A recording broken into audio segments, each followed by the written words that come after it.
Broadcasting from down on the bayou, it's the AverageMarks Pro Wrestling Podcast, a proud member of the Roar Network, powered by thegorillaposition.com. And now your hosts, Michael Leander and Patrick Fry.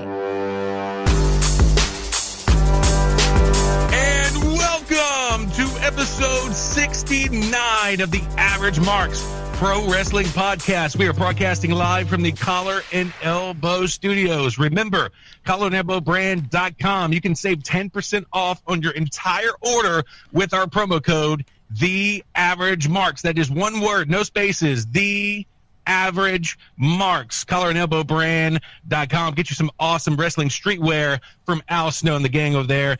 Great thing about it is, not only do you get a great deal, you also help pay us a little bit of money. So you save money, we get paid a little money. It's a win-win for both parties. All right, check us out online, www.averagemarks.com. That's your central hub. Everywhere you consume podcasts, we are there. Just search the AMP Pro Wrestling Podcast Network. Speaking of AMP Pro Wrestling Podcast Network, we got the PWR crew in the studio, ready to catch that beat down. Yeah, sure. For sure. All right, Patrick, let them know what this show is going to be about, brother. All right, so obviously this is the WrestleMania weekend preview show. We have scorecards, and you can pause the podcast now. Go download the scorecards now at PW Scorecards, or you can also go to our Facebook pages. We have the links there, too. They have the G1 Supercard card. They have the NXT Takeover New York card, and obviously the WrestleMania card, which is 2 whole freaking pages. So a lot to fill out. So if you haven't filled one out yet, be sure to go do so. You can pause the podcast and go download them. Fill them out, play along with us. It's going to be a fun weekend, a lot of wrestling to get to. What we're going to do today is we're going to do the G1 Supercard, Pro Wrestling Roundabout. They're not going to participate with G1 Supercard, but they will do NXT Takeover and WrestleMania. So we're going to start G1 Supercard. We're just going to do that amongst the AMP crew first, of course. But if anybody, and we got somebody here that, let's see, it looks like somebody actually subscribe to us. Deke subscribed to us. So thanks, Deke. Nice. Deke, thanks for the subscription. We appreciate it. But we're going to do G1 Supercard first. We're going to run through that. And, of course, if any of you guys have any thoughts on G1 Supercard, you're more than welcome to squeeze on in here and say what you got to say. And basically that's it. We're going to fill out the scorecards and talk about WrestleMania weekend. We have no time limit today, except Cruz has to leave for work at 7 o'clock. So we have literally exactly an hour and a half, but I think we can cover all this in an hour and a half. So what we're going to do now, we're going to start with G1. At the Average Marks, you can download the scorecards there. Casey, introduce the PWR crew real quick and where they can find you guys on the internet. Oh, well, thank you so much for that, Mikey O. Anyways, I'm Casey Jones, owner and founder of Pro Wrestling Roundabout. This is my good buddy, Dr. Dye. Dr. Dye usually not on set with us for Pro Wrestling Roundabout, but he is guest appearing today. He is also part of the Tailgate Kings, the radio show that I am a part of with him as well. And then over there, of course, is my little brother. Everybody knows him as BJ, and he goes with me everywhere. He's my road dog. Anyways, you can find us on Facebook at Pro Wrestling Roundabout, Instagram at Pro_Wrestling_Roundabout, and we do have a Twitter. We don't really use it as much as we should, but it's a real roundabout. And, I'm ready to kick some bootay, some Average Marks bootay today. All right, so that's the PWR crew here. They're going to be filling out scorecards with us here, NXT TakeOver, New York, and WrestleMania. But first things first, we're going to go ahead and start with the G1 Supercard card. That will be, that just sounds weird to me, G1 Supercard card, but so that's going to be Saturday night. That'll be, I think that's a start time of about 7:30. If you have New Japan World, you can stream it there. And I'm sure Ring of Honor World or Honor Club, whatever it's called, they're going to have it there as well. So let's go ahead and dive right into it. Since I'll go ahead and give the order for this. We'll start with, I'll go first, then we'll go to Cruz, and then we'll go to Brink for this one. So we'll go ahead and start. Your first match on the G1 Supercard is the Honor Rumble, and it is... let's see, they have Jushin Liger, Kenny King, PJ Black, Beer City Bruiser, Brian Malonis is how you say that? Also Cheeseburger, and I think there was a couple of others I seen on the Wikipedia page that entered as well. There's only 11 announced participants in this match, and I think they're expecting 30, so we don't really know who else is going to be in the match. But with that being said, Cruz, we'll start with you. Who do you have winning the Honor Rumble, and give us your extras as far as first wrestler eliminated, last wrestler eliminated, and the wrestler with the most eliminations? All right. I'm gonna pick Liger to win. Okay. And first wrestler eliminated will be. Hell, I don't know. You take a stab at it, man. Man, AverageMarks, man, they're insightful. So you really don't Brian know. Malonis? All right, Brian Malonis. All right. Hey, look, your guess is as good as mine. Last wrestler eliminated? Burger? Cheeseburger? Cheeseburger. Okay. That's ironic because I have him as the first eliminated. And the wrestler with the most eliminations? Bruiser. And same answer as I do. All right, I'll go with mine. We're almost practically the same. I got Liger winning. I got Cheeseburger, the first eliminated. I got PJ Black will be the last wrestler eliminated. And I got Beer City Bruiser with the most eliminations. So now we're going to go to Brinkman because I have to fill out Brinkman's scorecards for him. He has his picks. I just got to write it, make it official here. All right, Brink, give me your winner and your extras for the Honor Rumble. Well, I mean, I'm the champ, so I could just tell you what I want, and then you write it down. You're kind of like my secretary, bro. You can do that when you're the champ. Man. Yeah, well, you're not the. Hold on. Time out. Time out. When it comes to the king of one-off cards, when it comes to non-WWE cards, I have not lost yet. FYI. So pretty impressive now, for a WWE podcast. Yeah, well, hey, we talk about New Japan and Ring of Honor too. We talk about other things too. We are, AEW, Impact. It's all on here. AEW just signed Jim Ross too. FYI, the greatest commentator of all time. AEW already, man. You guys are ahead of the curve. Well, I mean, we talk about it when there's things to talk about. There's only so much to talk about with AEW. We're looking forward to Double or Nothing, though. But we're really looking forward to talk about AEW. Cody and the Bucks win. Yep. So okay, Brink, back to you. Your winner and your extras for the Honor Rumble. Liger wins. Brian, however you pronounce his last name, first eliminated. Malonis. Baloney. Bruiser, last eliminated. Bruiser, mostly limbs. All right. So let's go now to the next match. It's a 6-woman tag team match. It is Sumi Sakai, Hana Kimura, and Stella Gray versus Jenny Rose. Oh boy, this is one right here I'm about to butcher. Kagetsu, I guess, and Hazuki. So with that being said, I'm going to give you my winners. I got Sumi Sakai, Kimura, and Gray winning via pinfall. I think Sumi Sakai will pin Jenny Rose. Let's go to Cruz now. Cruz, what do you have for this match? I have Team Sakai by pin. Sakai pins one of the other people. Hazuki. Let's pick that one. All right. Whatever floats your boat. All right. Let's go to Brink now. Brink, what you have for the 6-woman tag team match? See, I know you're the king of the one-offs. Like you're good at all. So you're gonna copy stuff. my answers, is what you're telling me? No, but listen, I actually have the same exact thing as you, so I'm feeling really confident about this. All right. All right, I'm just going to write Team Sakai for you to try to make this quick. You got pinfall. Sakai over Rose. All right, Sakai over Rose. All right, let's go to the next match, which honestly is the match I think I am most looking forward to. Finally, a match we can talk about. Yeah, the match I think I'm personally looking most forward to all weekend long. It's the Never Openweight title versus the Ring of Honor TV title. Winner takes all. It's Will Ospreay versus Jeff Cobb. I got Will Ospreay winning this match via pinfall, and I feel like this number is so low. A number of aerial moves. I got 6 aerial moves, but I think that's going to happen probably in the first 2 minutes of the match. But I'm gonna stick with 6 because I'm sure Jeff Cobb will go flying here and there, but not nearly as much as Ospreay will. So that's going to be two interesting dynamics going at it in the ring. Let's go to Cruz now. Cruz, what do you have for this match? Ospreay pin 8. Oh, all right, that was quick. All right. Let's go to Brink. Brink, what do you have for this match? Pat, I know I didn't send you my predictions. Why are you putting the same thing as me? Look, man, I don't know. Maybe we're cousins. We think alike. 6. I don't know. So you got Ospreay pin 6.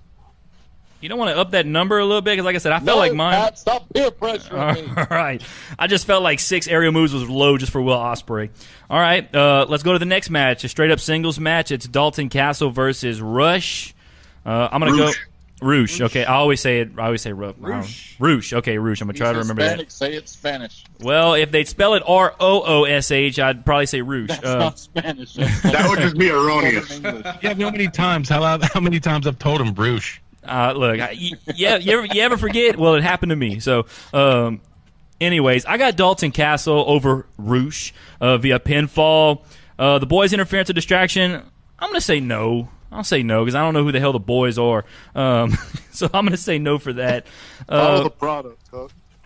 Good Lord. I have barely followed Ring of Honor, and I tried. Boys, man. I've tried to follow New Japan, but they're on the other side of the world, and every time they have a show, I'm in the middle of a deep sleep. So that's a little difficult to follow sometimes too.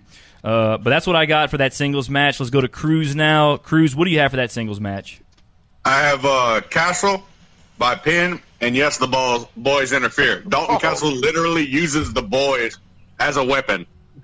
All right. Well, let's go to Brink now. Brink, what you got for this match?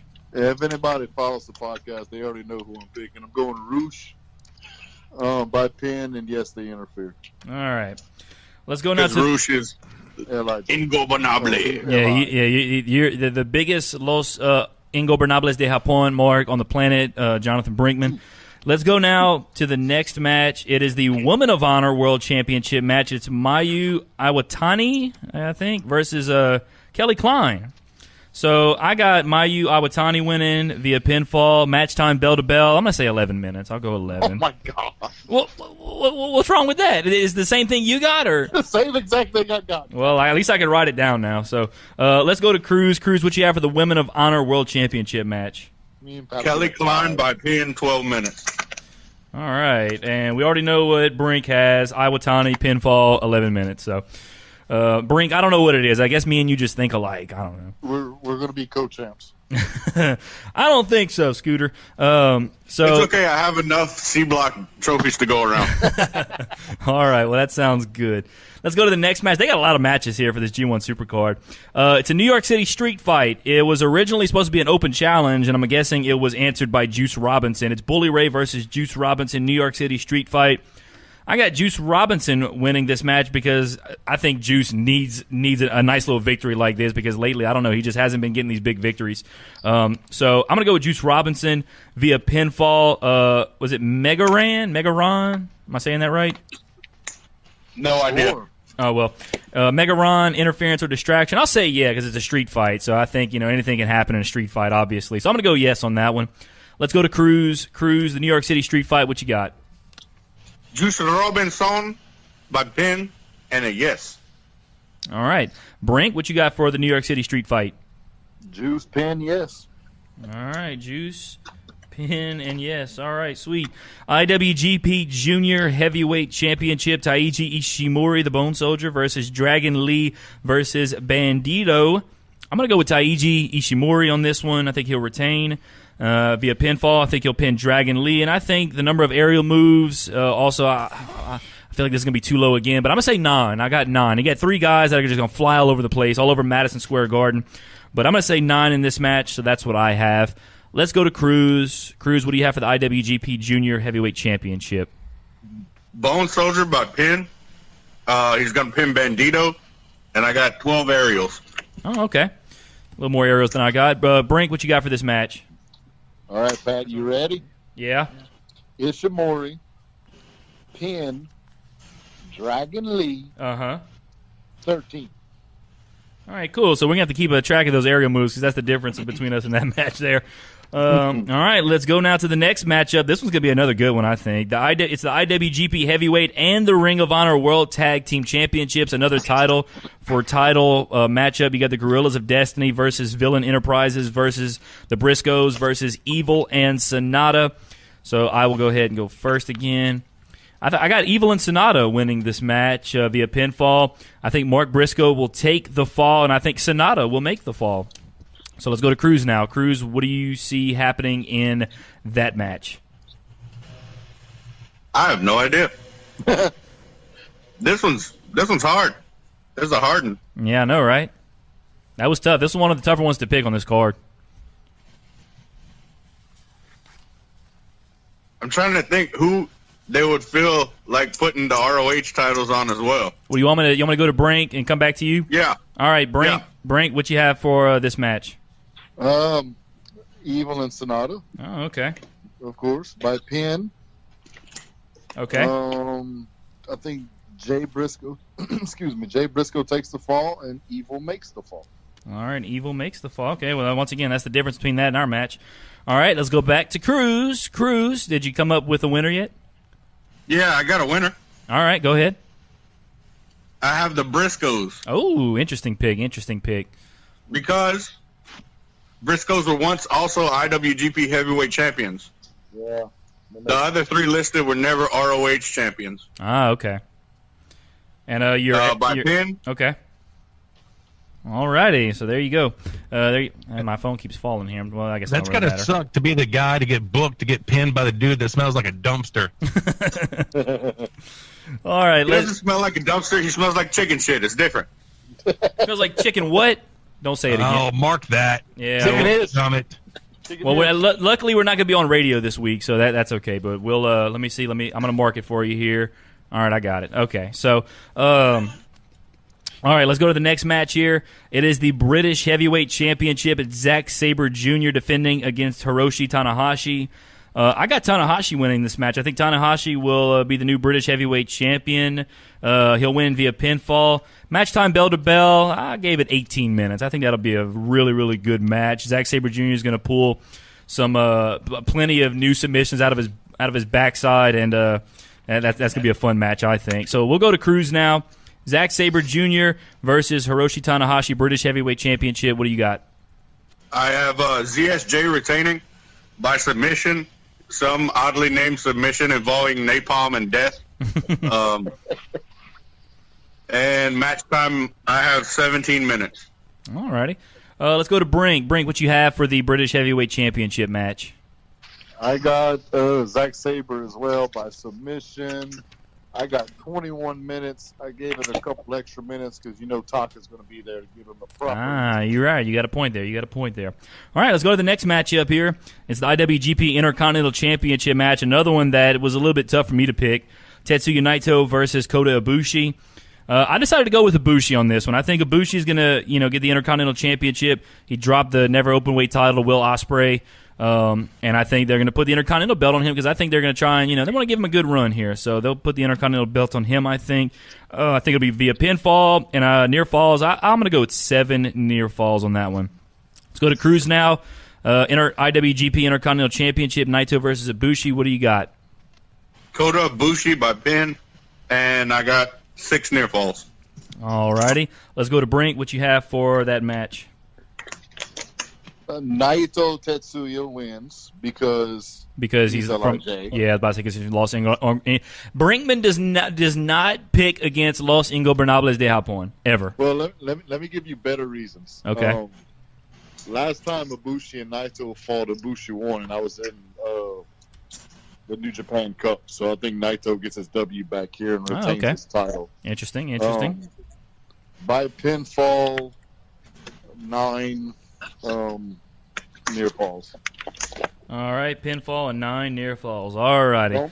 Don't be surprised if they kick out of each other's finishers either. Oh, I'm sure there'll be plenty of that on Saturday night. All right, let's go to the next matchup. The last 2 matchups here. It's the ladder match for the Ring of Honor World Championship. It's Jay Lethal versus Matt Taven versus Marty Scurll.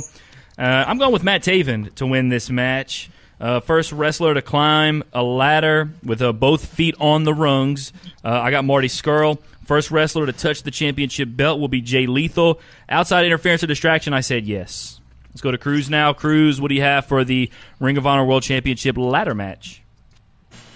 I have Matt Taven, Scurll first on the ladder. Uh-huh. First to touch, Jay Lethal. So we have the exact same thing.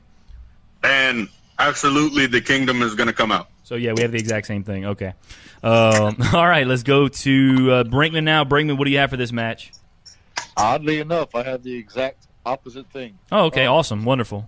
You got to love when that happens. I got Jay Lethal winning this match. Marty Scurll being the first to climb the ladder and the first to touch the title. And, of course, there's outside interference. All righty. All right, main event time.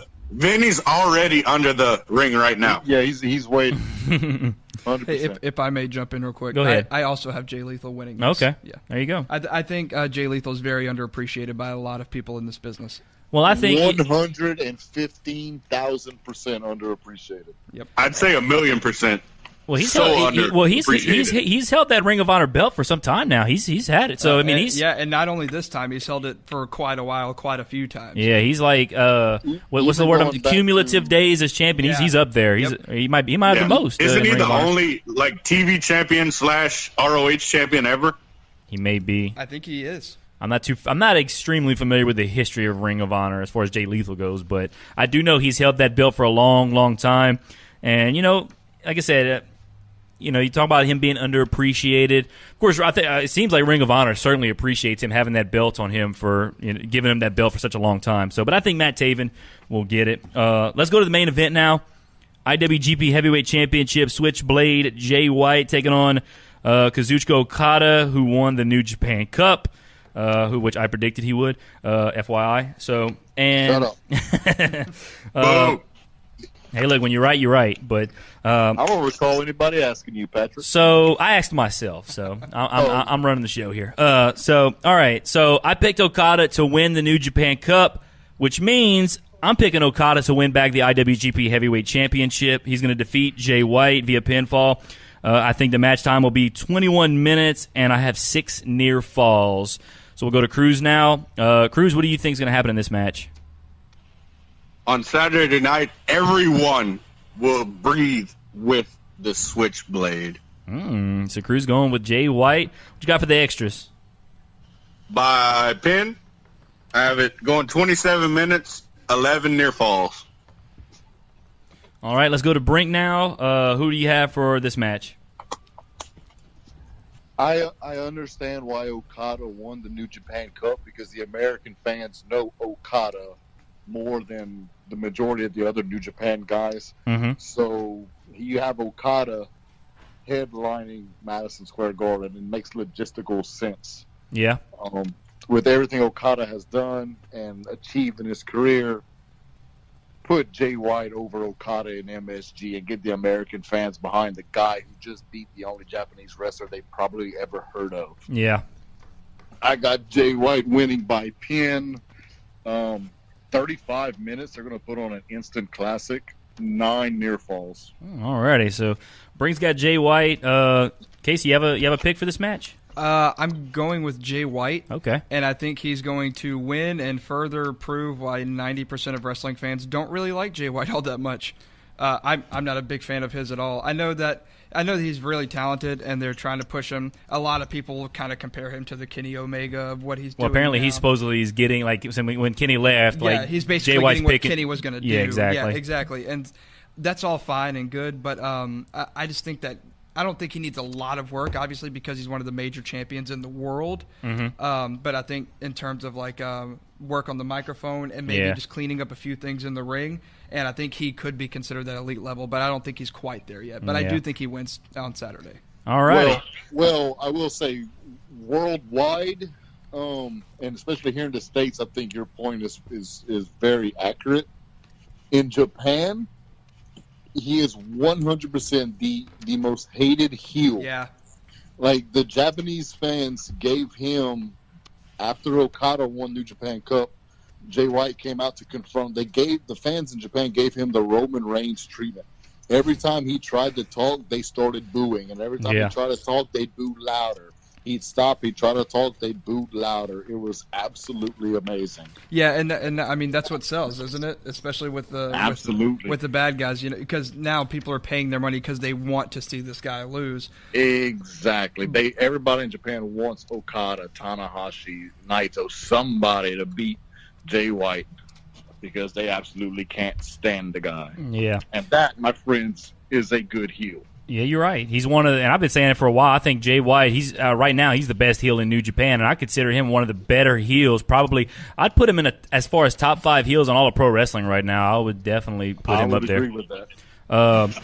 All right, so coming up next, we're going to do the NXT Takeover New York scorecards. The PWR guys will be included in that. But quickly, we've got a lot of guys in the chat lighting it up, so I want to give a shout out to some of them. Let's see, Deke. He had a couple of things today. Apparently he's a God, Mark. So he was he hollered God in the chat.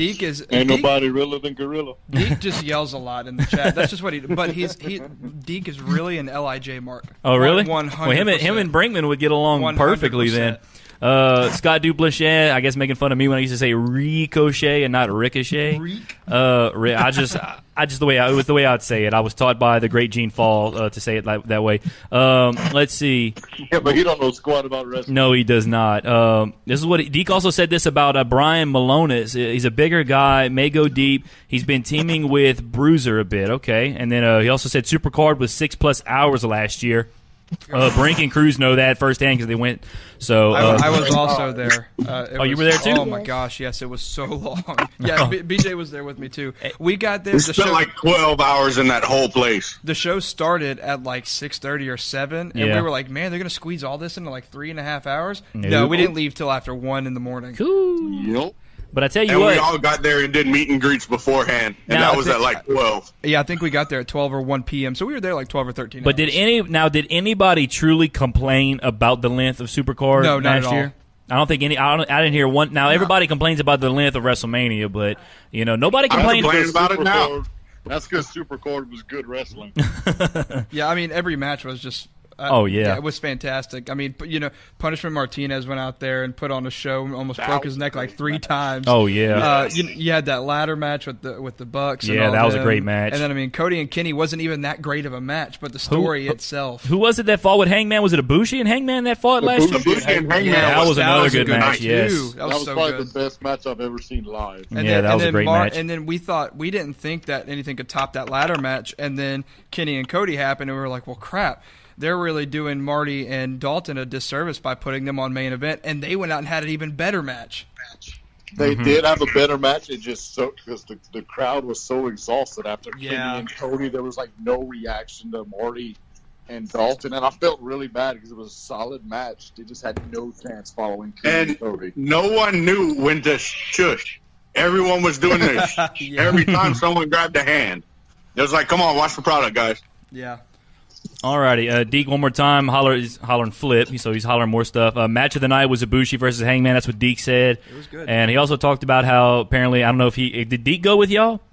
Deke was there, but not with us. But Deke was actually at WrestleMania. Yeah, he said something about those seats sucked so much. I don't know. If he's talking about his seats. Our seats were decent. We were about halfway up, so we weren't like all the way down, but we weren't all the way at the bottom. Mm-hmm. But I mean, there were some bad seats in the Uno Lakefront, but Deke was with us at Mania. Yeah. Our seats at Mania were not the best, but we couldn't spend a ton of money. We got them last minute. Yeah. So it is what it is. Well, there you go. All right, let's move on now. NXT Takeover New York. This is going to be tomorrow night on Friday night. This is going to basically, what a way to start off your WrestleMania weekend. I tell you what. So if you haven't done so yet, be sure to pause the podcast, go download the scorecards from PW Scorecards and play along as we get ready to fill out the NXT Takeover New York scorecards. We got PWR now. So, okay, now Brink's the NXT champ right now. So, Brink, what order should we go in? Since you're the champ, you get to decide the order. I really don't care, man. All right. I'll go last. All right. Hey, well, okay, Mikey O. Hey, where's that graphic package? What? Oh, okay. You're right. That's true. I forgot about that. There's G1 Supercard. We just filled that one out, and then now so I'll put it up real quick. All right, and then hold on. There we go. All right, NXT Takeover New York. There we go. It's on the TV there behind us. There. I forgot to. I'm not paying That's attention. Supercard. Well, that was Supercard. Now we got NXT Takeover New York on there. So there it is. Cool. Okay. We are so fancy now, I can't even control myself. Can't comprehend. Go get a wet nap. I know. I can't believe I forgot to put on G1 Supercard Pulling out all the stops for episode 69. That's right, baby. Episode 69. I just tell us to take a wet nap. All right. I'm so confused. All right, Yes, so take a wet nap. I'll go ahead and determine the order. We'll let PW Scorecard, Pro Wrestling Roundabout go first. We'll do Casey, and then we'll go Matt, and then we'll go BJ, and then I'll go. Then Cruz will go, and then Brink. So it'll be the same what we did, between us three here. We'll see what we did. We accumulatively, as a group, all chose the same. Oh, chose okay. our answers. So Okay. what we'll do is we'll each have one We match. thought we were just 69ing you guys together. We didn't realize there was a whole bunch of 69. Oh my goodness gracious! No, but yeah, we'll each do one match and we'll just go Okay, as we. that's fine. Yeah. Whatever y'all want to do. Cool. All right, cool deal. Well, we'll start with the NXT Tag Team Championships. It's the War Raiders versus Aleister Black and Ricochet. So we'll go over here to Casey Jones. What do you guys have for the NXT Tag Team title match? We picked the War Raiders to retain. We don't think Aleister Black and Ricochet are going to be a tag team for very much longer going forward. We have them by pinfall. Rowe getting the pinfall over Aleister Black, and I think this might even be a little low, but we went with 7 aerial moves. Okay. I don't have mine's not much higher than that. So Yeah. All right, I got Aleister Black and Ricochet simply for the fact that they are going to be in the SmackDown Tag Team title match, and I don't know. Apparently, WWE has a thing for having multiple titles in a match now because they put the SmackDown title on Charlotte. So, I think they'll put the NXT title belts on Ricochet and Aleister Black. They could easily lose them in a week or two, I think. But certainly, I think Black and Ricochet will win it. They can show them off on at WrestleMania. I think they win via pinfall. I got Aleister Black pinning Hanson. I got 8 aerial moves. I only got 1 more aerial move there. All right, let's go now to Cruz. Cruz, what do you have for the NXT Tag Team Championship match? War Raiders retained by pin. Hanson makes it. Ricochet takes it. 8 aerial moves. Okay. All right, let's go to Brinkman. Brinkman, NXT Tag Team titles. What you got?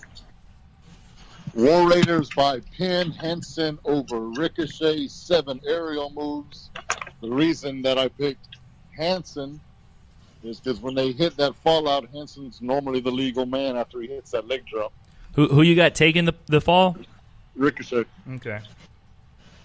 What's the over-under on a back spring back elbow? Definitely yes. Definitely yes. Definitely yes. You also had that smash hit from the 90s. Mamma mia!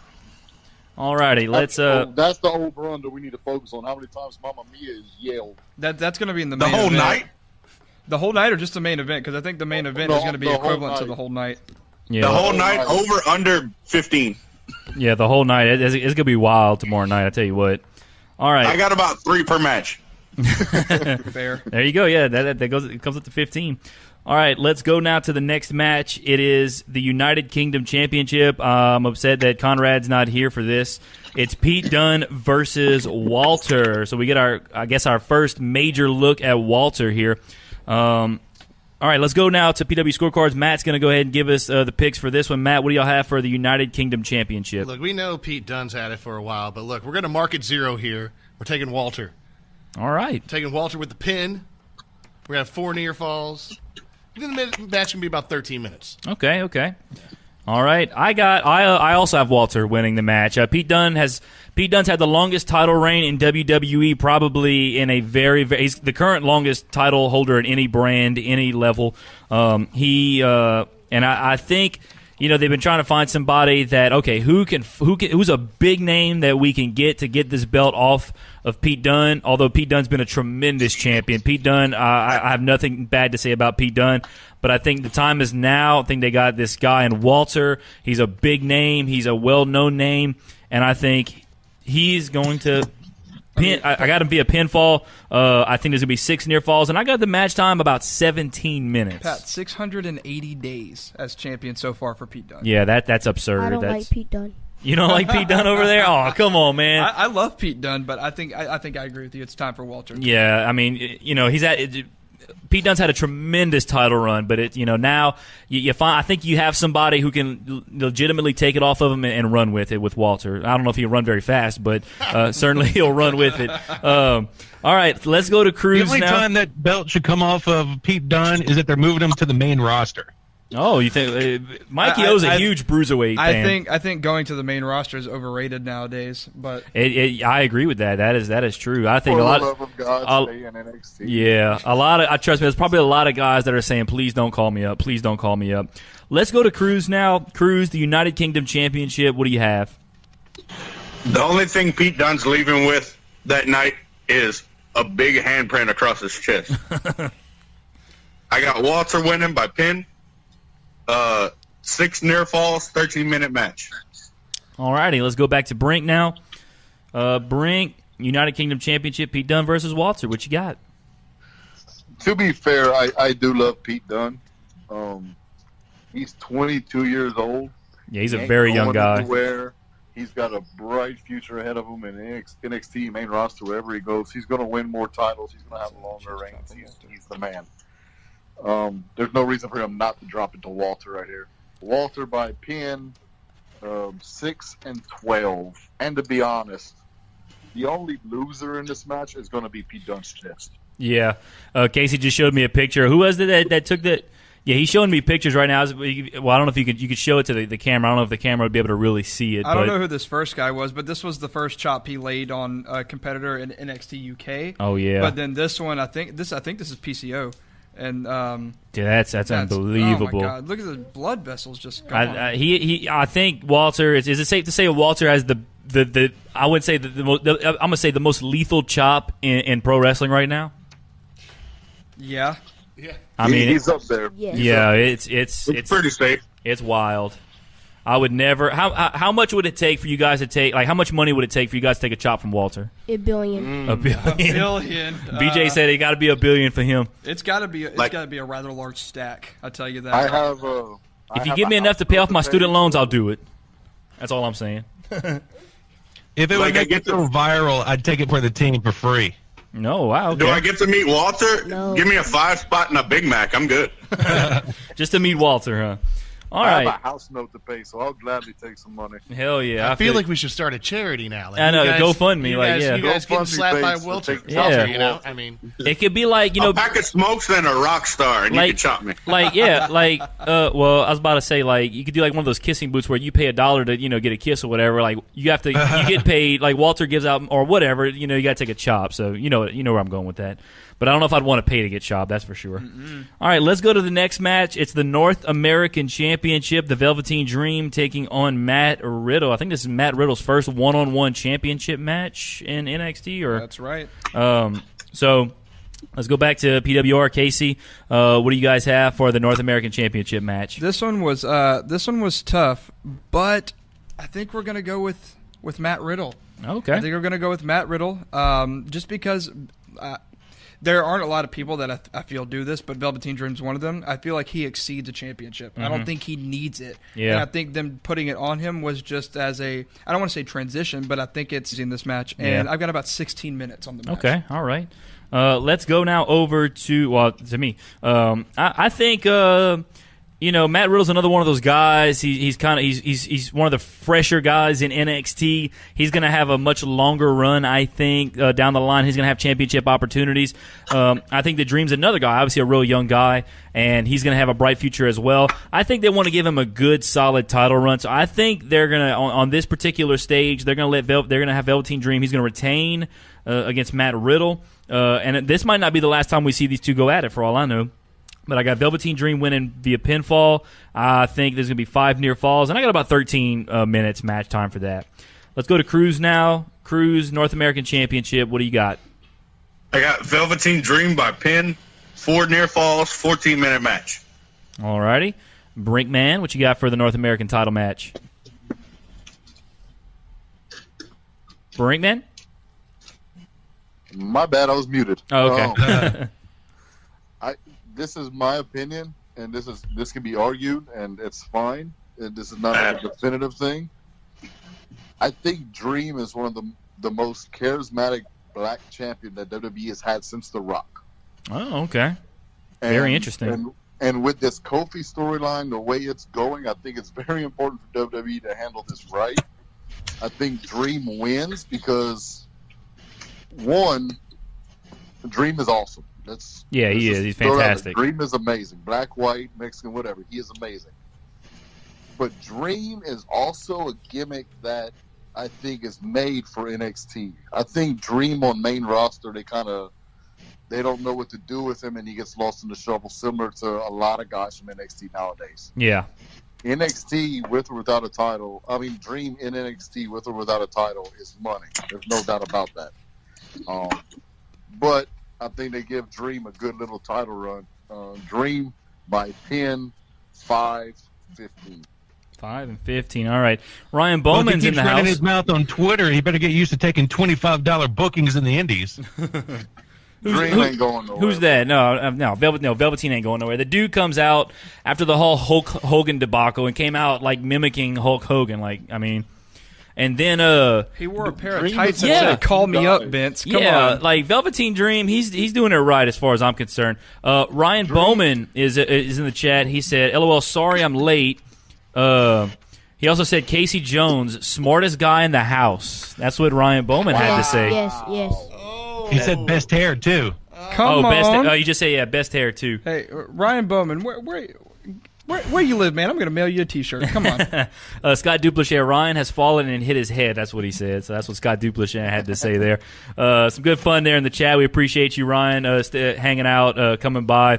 What you missed, he asked what he missed. We did G1 Supercard. We did that, and we're in the middle of NXT Takeover New York right now, and we still have the WrestleMania card coming up. So you still have plenty to catch up on. Yeah, but you're still going to catch the PWR beatdown. Mikey O's in a remote location right now via messenger. So AKA, I'm in the bunker. he's hiding. He's hiding, according to Casey Jones. He's not hiding very far, though. I can tell you that he's not hiding very far. All right, let's go now to the next match of the NXT Takeover scorecard. It's the Women's Championship.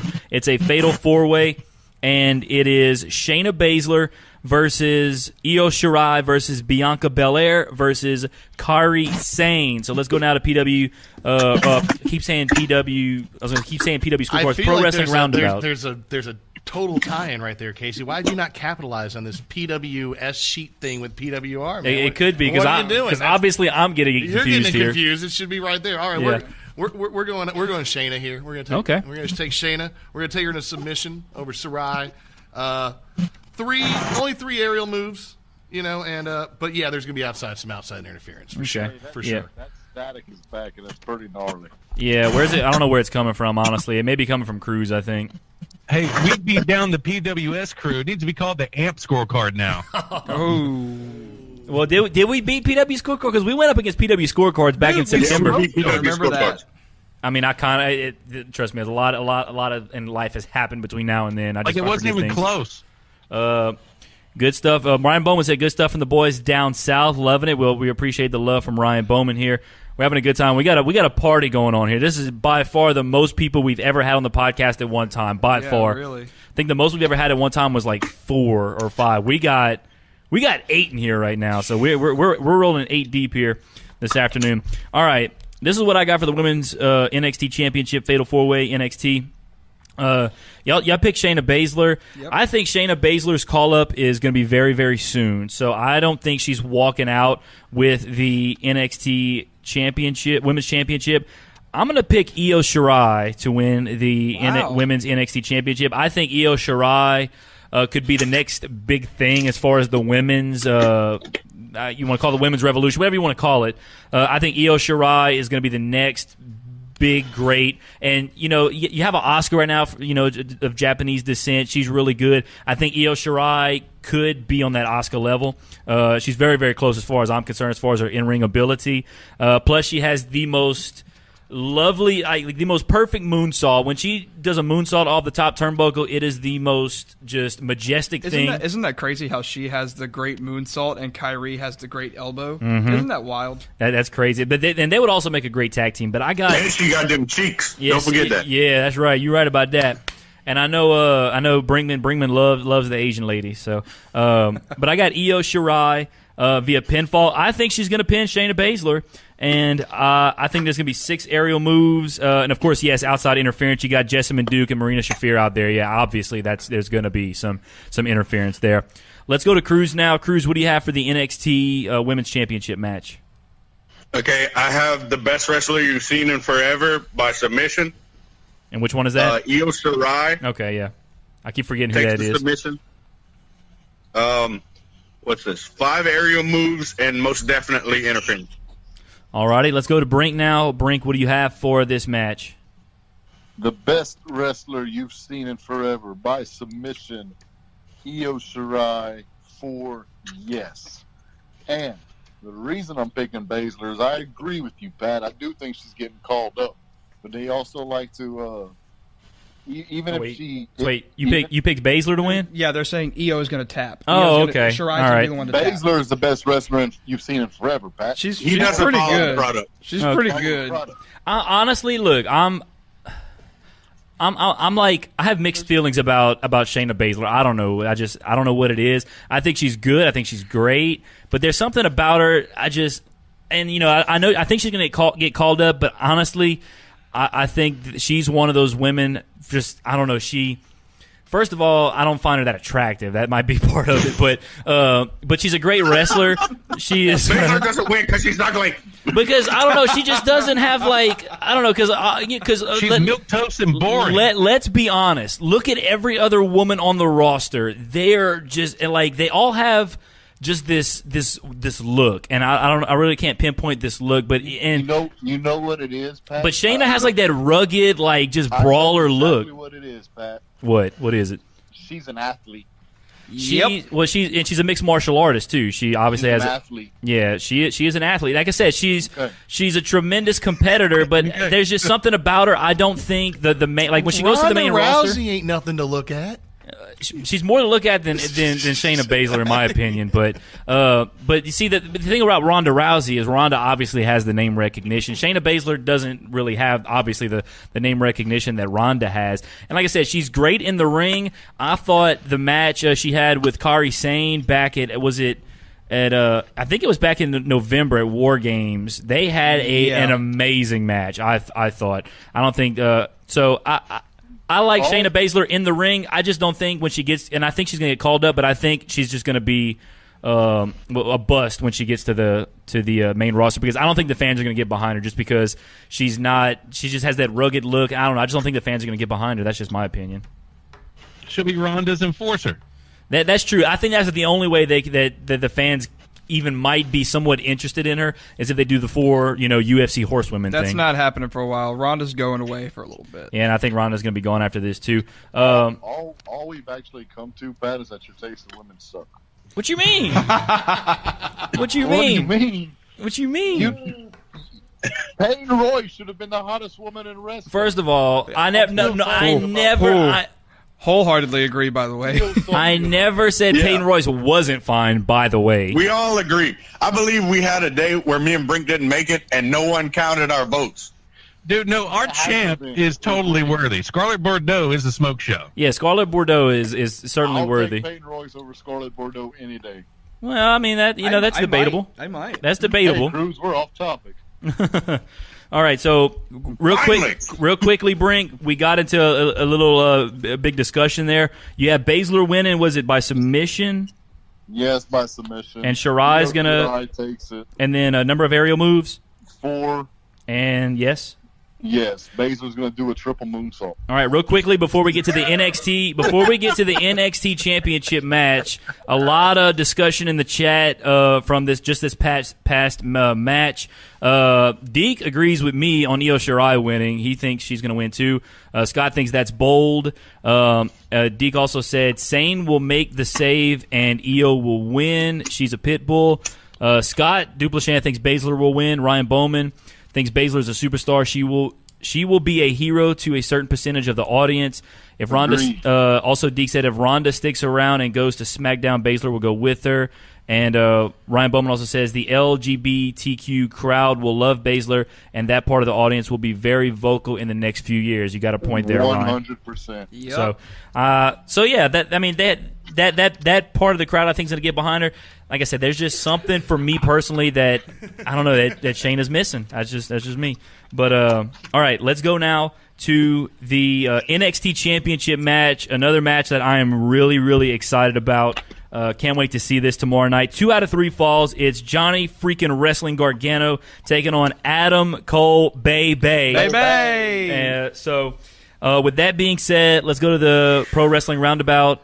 Guys, what do y'all have for this match? Man, I've legit been stuck on this one for a long time, and I just came to my conclusion when I was talking with my team over here right before we showed up to this show.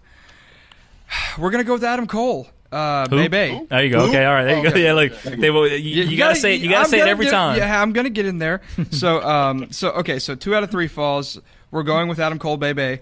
First one is going to be by pin, and it's going to be Adam Cole, Bebe. Second one will be by submission by Johnny Gargano, and I think it's not going to be because he forces Adam Cole to tap. I think Adam Cole is going to be smart about it, doesn't want to be locked in the hold for a long time, and taps out quickly. That way he can preserve his energy. But then ultimately, I do think Adam Cole gets that final pin to Bebe, takes the final pin, and 3 aerial moves is what I'm going with here. Alrighty. I agree. I also have Adam Cole, Bebe winning this match.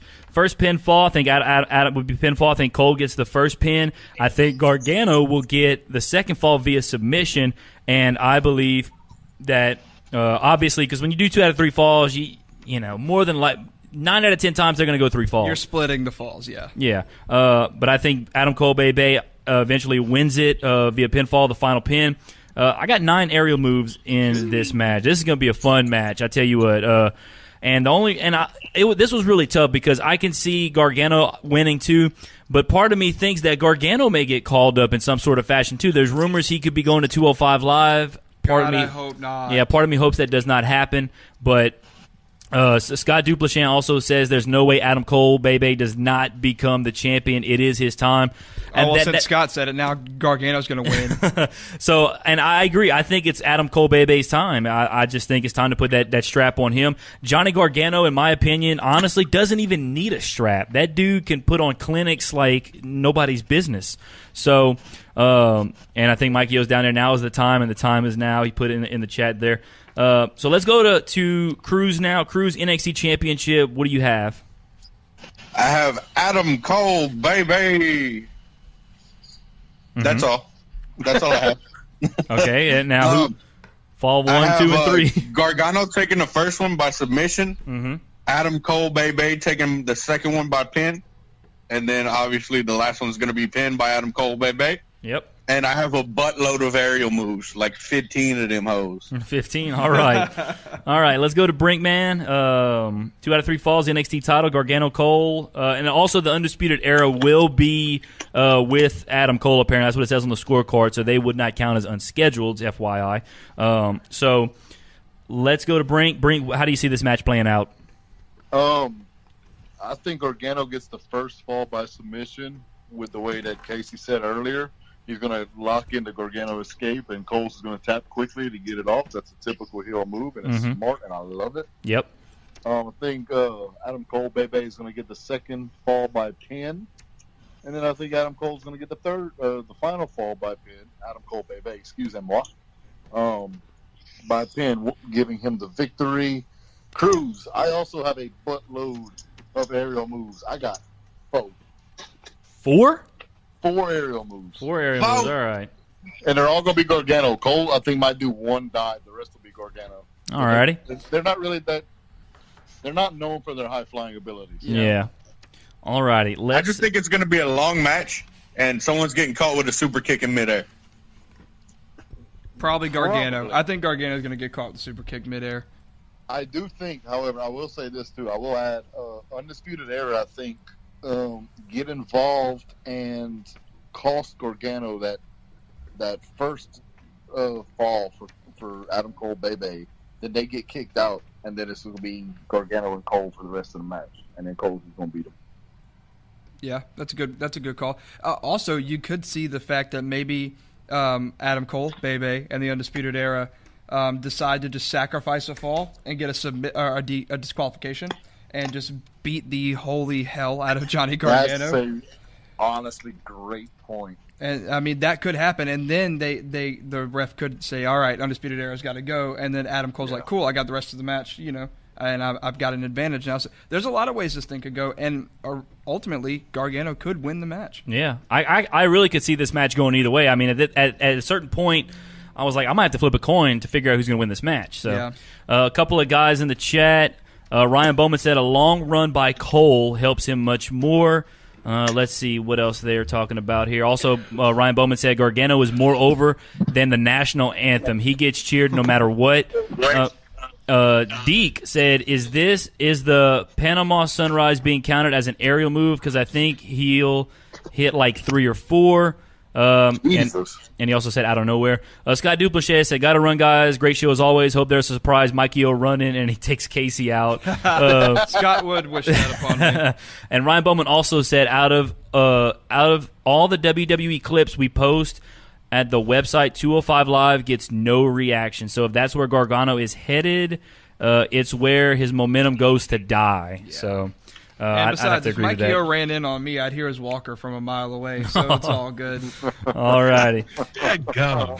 And Mikey O's still here, by the way. Mikey, even though you can't see him on the stream, he's here hanging out. So, all right, let's go now to the announce table destruction for NXT. What do you guys have, Casey? We have the English table going down, and I think maybe that could be brought into the main event, the 2 or 3 falls. Maybe they could put each other through the table with Undisputed Era or something like that. All righty. Spanish table safe, though. All right, I'm going to go the Cruise route. I got them both safe, English and Spanish. I don't think they get touched. Let's go to Cruise. Cruise, what do you have? Obviously, I just said what you probably do have, but go ahead. I did have English getting destroyed, and then I was like, wait, who am I? English and Spanish safe. All right. Brink, what you have? NXT, they don't really destroy tables, so I feel pretty comfortable saying both are safe. All righty. They'll both stay up. All right. And because I said that, they're going to destroy both of them. Yep. Yeah. So, all right. Now, everyone's favorite part of the scorecards, the unscheduled appearances. We only have one, and I think it's only because he's hurt. I think he's going to appear in maybe like a backstage interview or something, and that's Keith Lee. Other than that, I don't see Can't really think of nobody? No, not really, because, they haven't You can really throw anybody on there, you realize they that. haven't made any, major signings. Maybe Shane Strickland shows up ringside or something like that. Maybe they show him. Hey, write it down if you want, man. I'll write down Shane Strickland then just to, just for hoo-ha. So do you want us to go ahead and say ours so you can steal some ours? Well, I got mine, so if you How want... do you spell Strickland? All right, I'm going to give you mine because this is who I got 5 of them. I got Punishment Martinez, Finn Balor, Cassius Ohno, and Street Profits. That's my 5 unscheduled. Just 5 names I threw out there. I don't know because we talked about it before we actually started the podcast. Is NXT unscheduled? They're very tricky because you really just don't know. It's just at the end of the day, you really don't know. You have guys that are sitting in the crowd, some old NXT alum that are sitting in the crowd. Of course, you have some of these.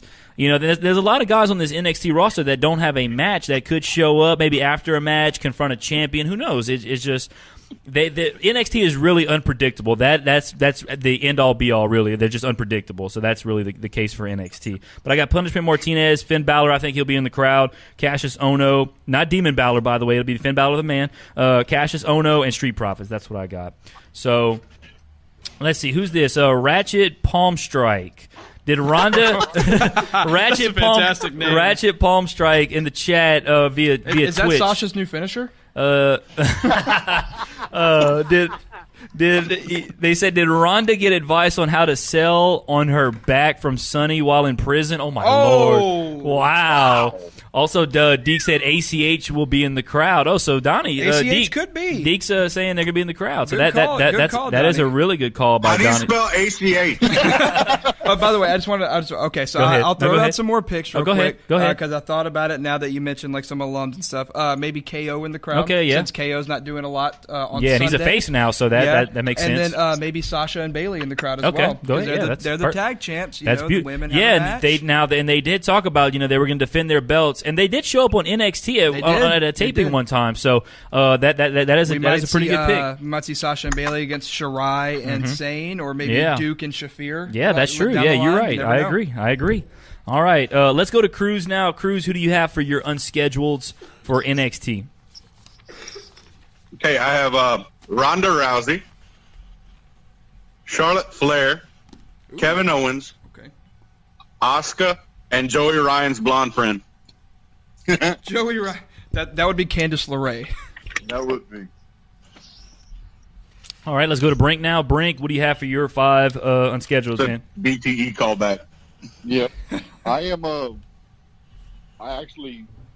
WrestleCast this morning. I stole a couple of names off of there, so it just makes sense, Yeah. I do have Keith Lee. I do have Seth Rollins. Because the former champions do go back sometimes. Show's called Takeover, right? Exactly. Yes. Yes. I do have Punishment Martinez, Okay. but also got a couple people y'all didn't name that they have signed. One being Trevor Lee, the Carolina Caveman. Ooh. Okay. And So you got two Lees in here. How can any of us forget about the best junior heavyweight since Jushin Thunder Liger? Kushida. Yep. Yeah, they did sign Kushida.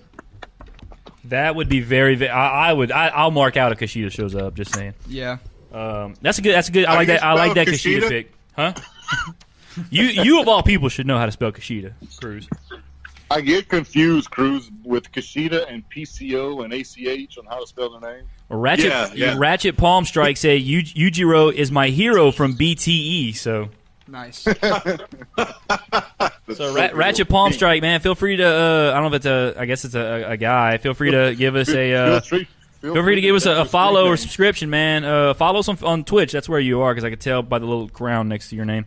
Also, Deke said, I think visa issues are still happening for Kushida, I guess. So Kushida may not be there, but we'll see. We'll see. Maybe, maybe they figured it out. That was Deke that said that? Yeah, Deke Dude, said that. Deke's a very smart guy. If he says something, take it as gospel. Oh, really? All right. Well, he said he also picked Io Shirai, so I'm feeling good about that pick now. All right, guys, it's time now for the WrestleMania card, and it's 2 whole pages. So once again, feel free to pause the podcast, go and download the scorecards via PW Scorecards, and it's going to be great. Oh, Ratchet Palm Strike is now following, so thank you, Ratchet Palm Strike, for giving us that follow. All right. Can't wait, The man. scorecards are on our social media at the Average Marks, Twitter and Facebook. That's right. Go check out our social medias at the Average Marks. All the scorecards are there as well. So the WrestleMania scorecard, it's 2 whole pages.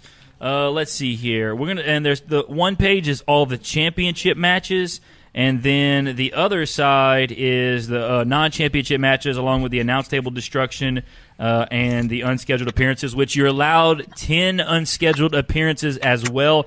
I only have 6 right now. I got to think of 4 more. So keep that 0. So I'm ahead of the game. We'll keep that in the back of your minds as we fill these out. We need 10. You need 10 unscheduled. Of course, you don't have to do 10 because Cruz need 11. Cruz is I gonna haven't even looked up that one.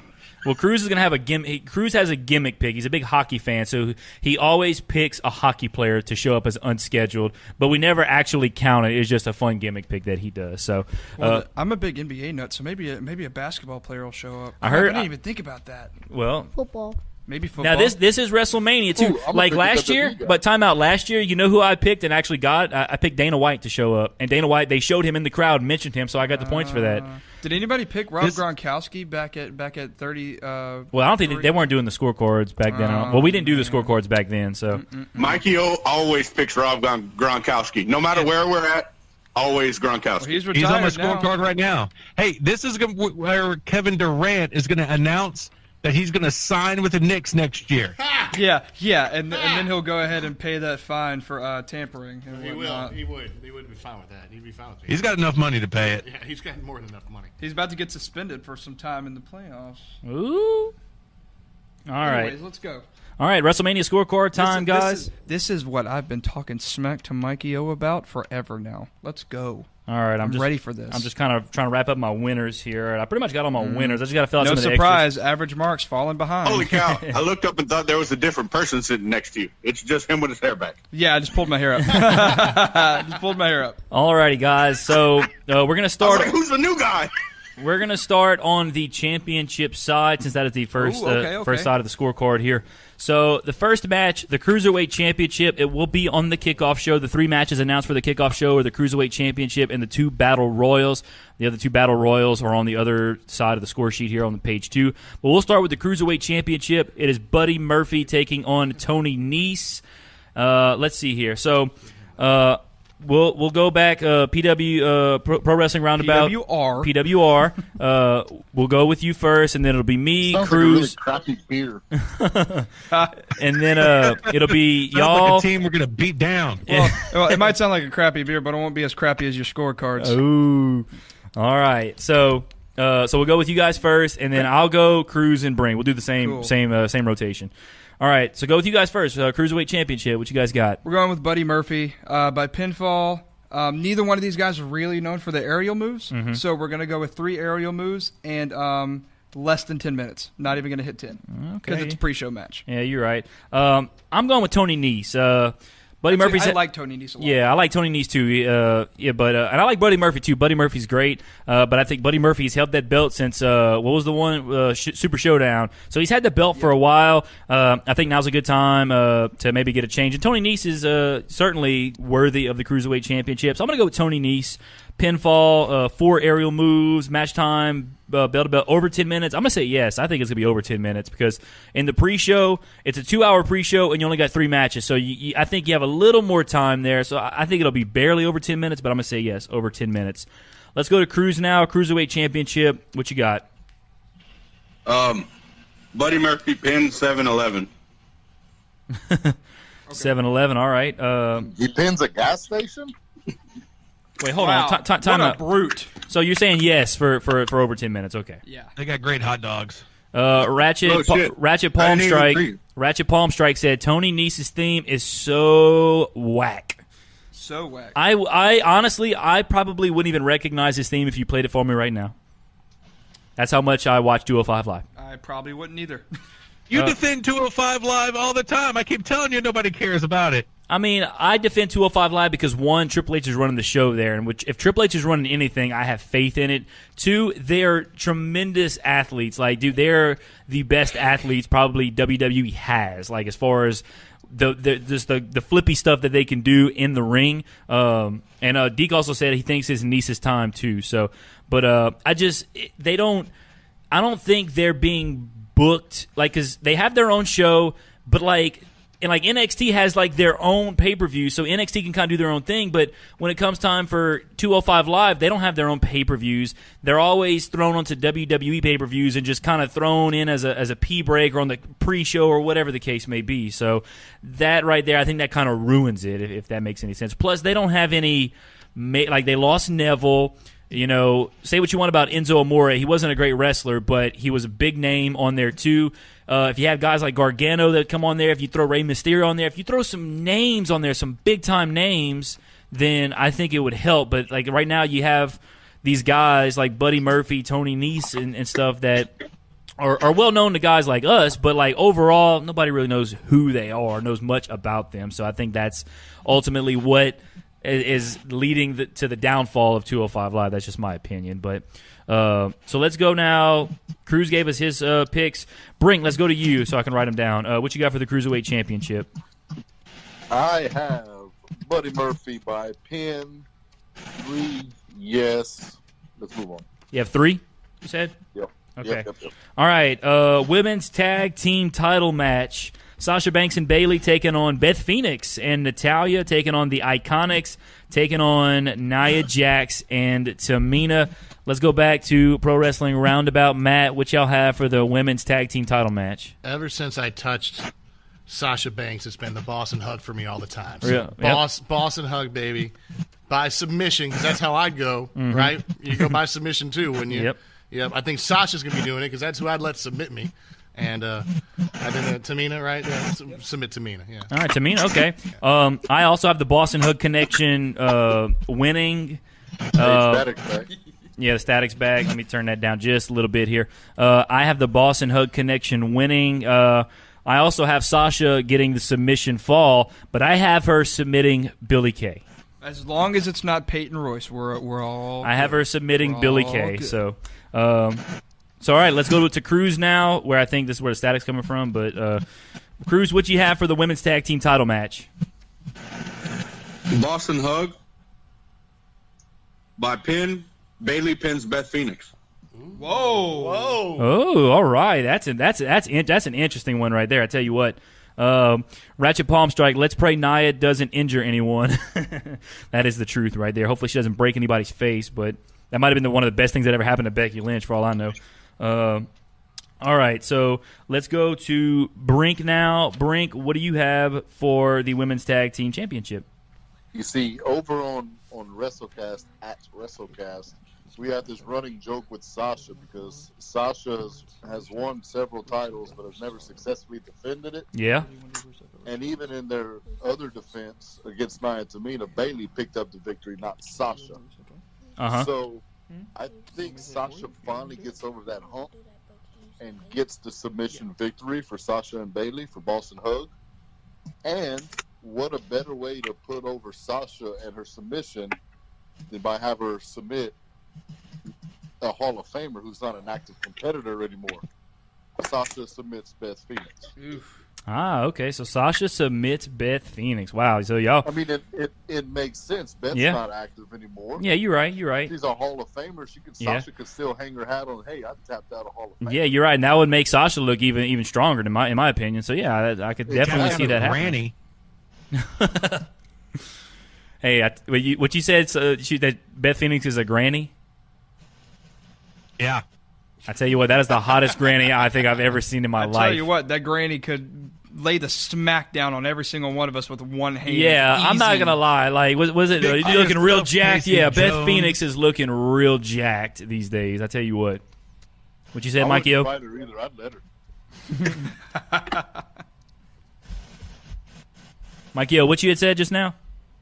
I said, speak for yourself, Casey Jones. I don't know. She could probably squat Mikey O a couple dozen times and then say, thanks, let's go run a mile. She's pretty jacked, guys. All right, I'm just kind of filling out as I go here. No, it's All okay. right. Obviously, you're the only one that knows how to speak out of your group. All right, let's. Okay, so Brinkman, one more time. Give me your winners. You got Boss and Hug, Sasha submits Beth.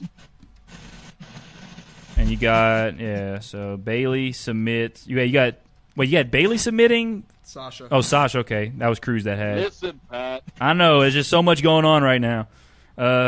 Sasha submits Beth. All right. Let's go now to the next tag team title match. It's the SmackDown tag team titles. It's the Usos versus Ricochet and Aleister Black versus The Bar versus Shinsuke Nakamura and Rusev with Lana. Go Lana number one. So with that being said, Pro Wrestling Roundabout, what you guys got? BJ is going to give us their winners here for the SmackDown tag team title match. Who we got? Rusev and Nakamura. Oh, okay. And Rusev over Sheamus. All right, so you got Rusev By submission. By submission. Yep. What about the number of aerial moves? 8. Okay, I got the Usos retaining this. I think the Usos right now, in my opinion, the Usos are the best tag team in WWE right now. They just re-signed a contract with WWE. As far as their mic work, just overall, they are the best tag team right now in WWE. So I'm going to say they're going to retain via pinfall. I think Jay will pin Rusev, and I think there will be Brink just texted me, said that static is nasty. I don't know what's causing that static, honestly. But let me take this off right here and then put Mania on there. All right, so we got the WrestleMania logo now on the on there. So let's see. If you're not going to use that mic, I'm going to turn down that mic over there. The static's still there. So I don't know. It's somebody on Messenger. Is it Mikey O's frizzy hair? I don't know. I'm waiting for a Mikey O retort on that. Hey, I'm growing this beard exclusively to take a picture with Willie Robinson when he comes. How long have you been working on the beard? Is that a good year and a half or whatever? I know it takes you a lot longer to grow it than it takes me. That's like 2 months. Oh, okay. Real quickly in the chat, Deke said Kenta leaving was pretty huge too. His 90 days will be up right before Double or Nothing. Ratchet Palm Strike says Iconics are the best women's tag team as they know how to work as a team and not just singles wrestlers stuck together. Ratchet Palm Strike also said who's on the pre-show panel. Just need to know in case of Otunga or homeless Sam Roberts. And Deke also said Natty gets her Mania moment. Her and Beth win the belts. Whoa! So Deke's going with what they call themselves? They used to be the Divas of Doom. The Divas of Doom, yes. Yeah. Now Diva's kind of a taboo term. Yeah. So, all right, let's go now to Cruz. Cruz, what do you have for the SmackDown Live Tag Team Championships? I think that the static's coming from Cruz has got to be. I don't know how. I don't have anything plugged into my phone. It's literally just my phone. Because when you start talking, like it stops. So. Oh, okay. I'll just keep talking. The Usos by pin, J pin Cesaro, 7 whatevers. I just have 7. I'm on the second page working on that right now, so 7. Yeah. Hey, Cruz, I got an idea. When you're not talking, try muting yourself, and then because you still be able to hear us if you mute yourself, correct? Yeah. Okay. I was going to say maybe just muted Yeah, maybe he just muted himself. He's like, fine. All right. So, okay. So let's see here. All right. Where are we at? Okay, Brinkman, SmackDown Live Tag Team titles. What you got? Yeah, I agree with you, dude. The Usos best tag team in WWE. Hey, which Uso always gets the pin that I always screw up? Hell if I know, man. I couldn't tell them apart if you paid me to. I think Jimmy usually gets Jey Uso. Jay gets. I thought it was ooh. Ooh. Oh, Ooh? So there you go. Anyways, I got the Usos by pin, and I'm picking Jimmy. I think I always pick him, and he always doesn't do it, but I'm going to do it anyway. I think Jimmy pins Rusev, and I got 5 aerial moves. 5 area moves. All righty. Let's move on now to. Oh, y'all must have reprinted the. Okay. I reprinted the Raw. It's the Raw Tag Team titles. It is the Revival, and apparently it's official now. Zack Ryder and Kurt Hawkins will get the Raw Tag Team title matches. If anybody remembers WrestleMania 32, Zack Ryder had his moment, won the Intercontinental title. So could they have another WrestleMania moment? Let's go over to Casey here. Casey, what y'all got for the Raw Tag Team title match? To answer your question on whether or not they will have their WrestleMania moment, the answer is no. I don't think they do. I think WWE has this really big... They like to do this thing where they don't have these moments happen at Mania, and then they'll wait like a month or two, and then it'll happen. Yeah. It's like, boom, okay, cool, well, let it happen. Or it'll happen right before. Like when Charlotte's pay-per-view streak ended, it ended at Fastlane. Yeah. And Bayley ended it, and it was like, oh, okay. Random? Yeah. So we're going to go with the Revival by pinfall, Dawson over Ryder. Okay. And I think Ryder's going to get pinned. Kurt Hawkins is going to get a little upset about that and maybe walk away, or maybe he attacks Ryder again, and whatever. Something's going to happen, but regardless, Revival retain. Yeah. If Cruz muted himself, obviously it was Cruz with the static because I don't hear it no more. So, I'm gonna go. Look, I got Ryder and Hawkins winning this. You know, obviously Hawkins is on probably the biggest losing streak in the history of pro wrestling, and I mean, what better? I mean, why else would you put these two guys in this match? I just, there's so many other tag teams on Raw that could have been in this match, but they put Ryder and Hawkins here, which is very, very interesting. They've just recently gotten back together. They've had I think 1 or maybe 2 matches on Raw since they've gotten back together the last couple of months, and then you're just going to throw them in here. But they've been losing, and that's the thing. They still lose as a tag team, and Ryder keeps saying, "Hey, look, we're gonna get one, man. We're gonna get one." And I think Sunday's going to be that one. I got Ryder and Hawkins defeating the Revival via pinfall, and I think Kurt Hawkins will get the fall over Dash Wilder. Wow. Yeah, they're breaking Marcus says they breaking the losing streak, and Deke says the Edgeheads win. The Edgeheads are going to win. That's right. You damn right they're going to win. So let's go now to Cruz. Cruz, you can unmute yourself now. And the Raw Tag Team titles. Cruz, what do you have for the Raw Tag Team title match?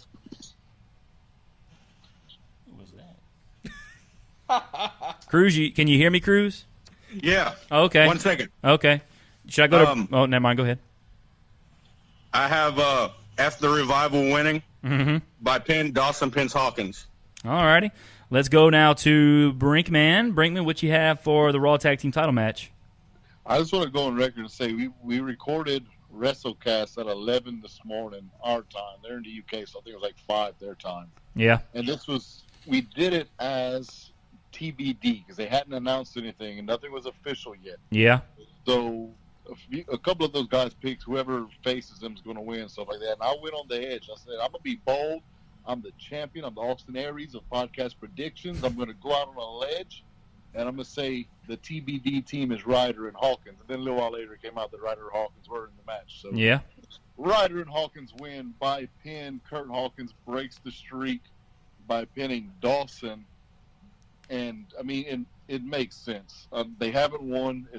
This will be the shock victory. They always like to do something shocking at Mania, like Ryder won the IC title a few years ago. Yep. So They're going to lose it the next night on Raw, just like Ryder did. But probably, they're yeah. gonna have that moment. So you got Hawkins pinning who? Dawson. All right, Hawkins pinning Dawson. And if people have been looking at the news feed on theaveragemarks.com, Ringside News reported that Vince McMahon wants to break up the Revival after Mania. The revival will probably break themselves away from WWE at some point soon anyway, so it doesn't really matter. So anyway, I think and this might be the straw that breaks the camel's back. They're like, you really got us losing to these two guys that hadn't won a match in 10 years? I mean, so who knows? So let's go now to woo, you know it. Let's go now, the United States Championship match. It's Samoa Joe versus Rey Mysterio. Let's go back over here to PWR. Matt, what y'all got for the United States title match? I hate this. I hate that Mysterio's all hurt and whatnot, because I feel like if Rey Mysterio wasn't hurt, it'd be a much better match to pick. Yeah. You know, I think Samoa Joe probably wins either way, you know, but now I think it goes, it's a no-brainer. I think Samoa Joe takes it. Submission, we got five near falls, and we went 5 submission rope breaks. Yeah. That was a tough one to pick, I think. Yeah, that's a tough one because you never know. Those extras are always tough, really, especially when you got to choose a number. I'm going to go with Rey Mysterio. I think, I don't know, I just think Rey Mysterio is going to get the victory. The U.S. title is one that just kind of bounces around from time to time. So I think Mysterio will get it. He'll probably lose it, you know, maybe back to Samoa Joe in a rematch, maybe in a month from now. But I think Mysterio's going to get the victory at Mania. I got via pinfall. I got 4 near falls, and I think there's going to be about 3 submission rope breaks. So let's go now to Cruz. Cruz, what do you have for the United States Championship match? Samoa Joe submission 5-3. All right, short, sweet, and to the point. Let's go to Brinkman now. I'm getting ready. It's got to be all short now. Oh, I got you. All right. Let's go to Brinkman now. Brinkman, United States Championship match. What you got? I got Joe winning. I think he'd have won either way. I agree with everybody else. Joe by sub 6-1. 6-1. All right, so you got Joe. What was it, submission? Yeah, it's going to put him to sleep. And then what were the numbers again? 6 near falls and 1 1. rope break. All right, 6-1. All right, Intercontinental Championship match. It is Bobby Lashley with Lio Rush taking on the Demon Finn Balor. Let's go back to Pro Wrestling Roundabout. BJ is going to give us their thoughts on this one. BJ, what y'all got for the Intercontinental title match? Demon Finn with a pin, and yes. Yes. Just yeses across the board for that match. Yeah. So yes on the Lio Rush, yes on the Lio Rush promo, and yes on outside interference or distraction. Well, I'm going to say ditto on that because I have the exact same thing. Demon Balor's going to win, pinfall. Lio Rush promo, yes, because he's the mouthpiece for Bobby Lashley, obviously, and outside interference or distraction, yeah, it's pretty much inevitable when it comes to Lio Rush being around ringside. Cruz, what you got for the Intercontinental title match?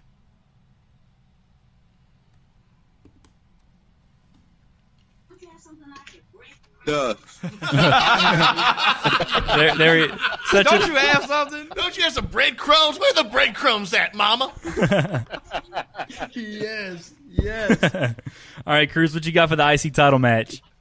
The spiel. Oh yeah. The 3 most protected things in professional wrestling. Number 1, the one-winged angel.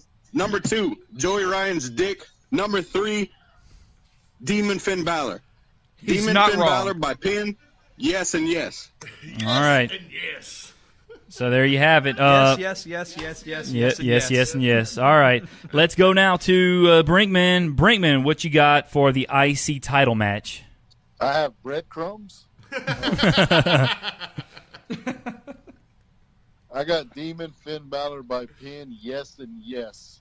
And the reason I'm saying yes for the Lio Rush promo is because it's kind of a coin flip. He's either going to cut a promo because it's WrestleMania and it's a long rap and no one wants to see Lashley walk 17 miles to the ring. Yeah. So he's either going to cut a promo or during Lashley's entrance they're going to cut to the 18,000 announced teams they have and introduce all of them. Quick little debate. What would be more shocking? Lashley defeating Demon Balor or Hawkins and Ryder defeating the Revival? What would be more shocking? Lashley. Easy. Lashley beating Finn Balor. Yeah. Okay. All right. So that I guess it wasn't debatable. All right, because I agree. I just wanted to see if anybody thought maybe it would be a little more shocking. But all right, let's go now to the Demon is more protected than the Revival. Oh yeah, the Demon is the most protected thing in WWE. So according to Crew. So let's go now to the WWE Championship match. It is the new Daniel Bryan with Rowan taking on Kofi Kingston with the New Day. So let's go back to Pro Wrestling Roundabout. BJ is going to give us their thoughts on that match. And quickly, I'm going to go move that camera and frame us up a little better here. Okay. But go ahead, BJ. Kofi with a pin, 7, 9, yes. All right, so Kofi with the pin, 7 near falls, 9 aerial moves, and we do think there's going to be outside interference for sure. We've also come to the conclusion that we do think that since we struggled with deciding on whether it would be if Kofi won or if Kofi lost, but now that we've decided that Kofi is going to win, we have all decided as a group, as PWR, that Xavier Woods is going to turn on Kofi Kingston and the New Day. Only simply because we knew that we figured that one of them are going to turn eventually, and Big E does not need it because Big E is going to basically be over no matter what. Woods is going to be the one that's going to need that heel run, and they might even pair him with another big man maybe to team up against Kofi and Big E. But we do think, win or lose, Xavier Woods is turning on Kofi Kingston tonight. Sunday. And to me, that would be ironic because it was Xavier Woods that approached Kofi Kingston and Big E to form the New Day. Exactly. So that would be great storytelling. You would call that full circle. Yes, exactly, full circle. Man, if he turns heel, he better freshen up a resume because no way he's making it without the New Day. You don't think so? I think Xavier Woods is well, first of all, the dude's got a PhD. He's the guy that never wrestles. They leave him out of everything. Well, he's the mouthpiece, though. The dude has mic skills. To me, he has the best mic skills in the New Day. I don't know what Mikey O's been watching, but Xavier Woods has wrestled more than either member of the New Day over the last year. Anytime there's a tag team match, usually Big E's the one sitting out. Yeah. Like he can play a trombone, but he really can't. I mean, that's his gimmick. Xavier Woods is the workhorse of the New Day. Thank you. All right, let's. All right, so I'll give you my WWE title match predictions here. Kofi, I got to go with Kofi Kingston. I think Kofi Kingston's going to win it. It's been a long time coming. They've built this up so much. I feel like, and I don't even understand half of the build up for this, but they've built this up so just crazily, and that's even a word. But I got Kofi Kingston winning via pinfall. I think there'll be 4 near falls, 6 aerial moves, outside interference or distraction. I'm going to say, I think Rowan will, distract, and I don't know if the New Day is going to be at ringside. I think they will be, because why wouldn't you have them at ringside? Because Rowan's going to be at ringside for DB. So I'm going to go with Kofi Kingston, though, and definitely. I think the turn happens, but I don't think it happens at Mania. I think it'll happen maybe the SmackDown afterwards or somewhere down the line. I think that's when it'll happen. I don't think it'll happen at Mania. If this was the main event, I don't think the turn would happen. But since this is not the main event, I think the turn is definitely happening. That's Sunday. definitely something I'm really looking forward to seeing what happens with the possible turn of the New Day here. Because you know what? You have all these you had all these factions that split up, get back together. The New Day, since they have formed, have never split up one time. Yep. So, and I think it's inevitable. Obviously, every team that's ever been together has broken up at some point, except the New Day. So, it's time for the New Day to have a new day. A new day. There you go. I thought you were going to say it's time for the New Day to have a bad day or something like that. All right, let's go to Cruz now. Cruz, WWE Championship match. What you got? Kofi Mania. Pin, 5-4, yes. All righty. Short, sweet, and to the point. I like it. All right, let's go to Brink now. Brink, what you have for the WWE title match? Organic breadcrumbs. Keto friendly. Keto friendly. I disagree completely with you. I don't think New Day needs to be broken up. I hope WWE does not break them up. I don't think they need to be broken up. I just think it's inevitable. Yeah. The one thing that WWE does not do well is handle factions. They could take a lot of points and tips from New Japan on how to handle factions. Just because they're a team doesn't mean eventually you got to break them up. That's repetitive storytelling, and it's not good. I do have Kofi winning this match by pin. 9, what was first? Near falls? Yeah, 9 near falls, 7 aerial moves. Yes, there's outside interference. Pat, I'm kind of confused. You said you don't know, like, what this storyline is. This is modern-day Austin McMahon. Really, you think? Well, this is modern-day Austin McMahon. Yeah, it kind of is in a way. McMahon, they had Bryan Triple H. Now you got Kofi McMahon. This is modern-day Austin But, like, I feel like, you know, having Kofi go through all these gauntlet matches and just, for some reason. Put Austin #1 in the Rumble. Yeah, that's true. But like this has been like just, I don't know. To me, it's been a slight overkill because then you had to have the New Day win it for him, and I don't know, and then you had him in the title match, and then you randomly replace him with KO. Like to me, it was a little bit of overkill. I understand what they were trying to do, make him seem like he didn't deserve it. He was a B+ player, similar to the Daniel Bryan thing, and then eventually, obviously, he earned his way in there. But I think there was so many hurdles they made him jump, and not just him. Obviously, Big E and Xavier ultimately is what led him to get this title match. So to me, it was just, I feel like it was so repetitive, I guess is the word I'm looking for. It was such a repetitive thing every week. You got to jump this hurdle. You got to jump this hurdle. You got to jump this hurdle. And I was like, all right, dude. Like at some point, like he's going to get there. I'm not saying the storyline is great. I'm just telling you what it is. Yeah, I understand. I got you on that. So, but yes, you got Kofi. It was pinfall, right? Yeah. Gotcha. All right. Let's go now to the Universal Championship match. It's going to be Brock Lesnar with Paul Heyman versus Seth freaking Rollins. All right. Who's going to take this one?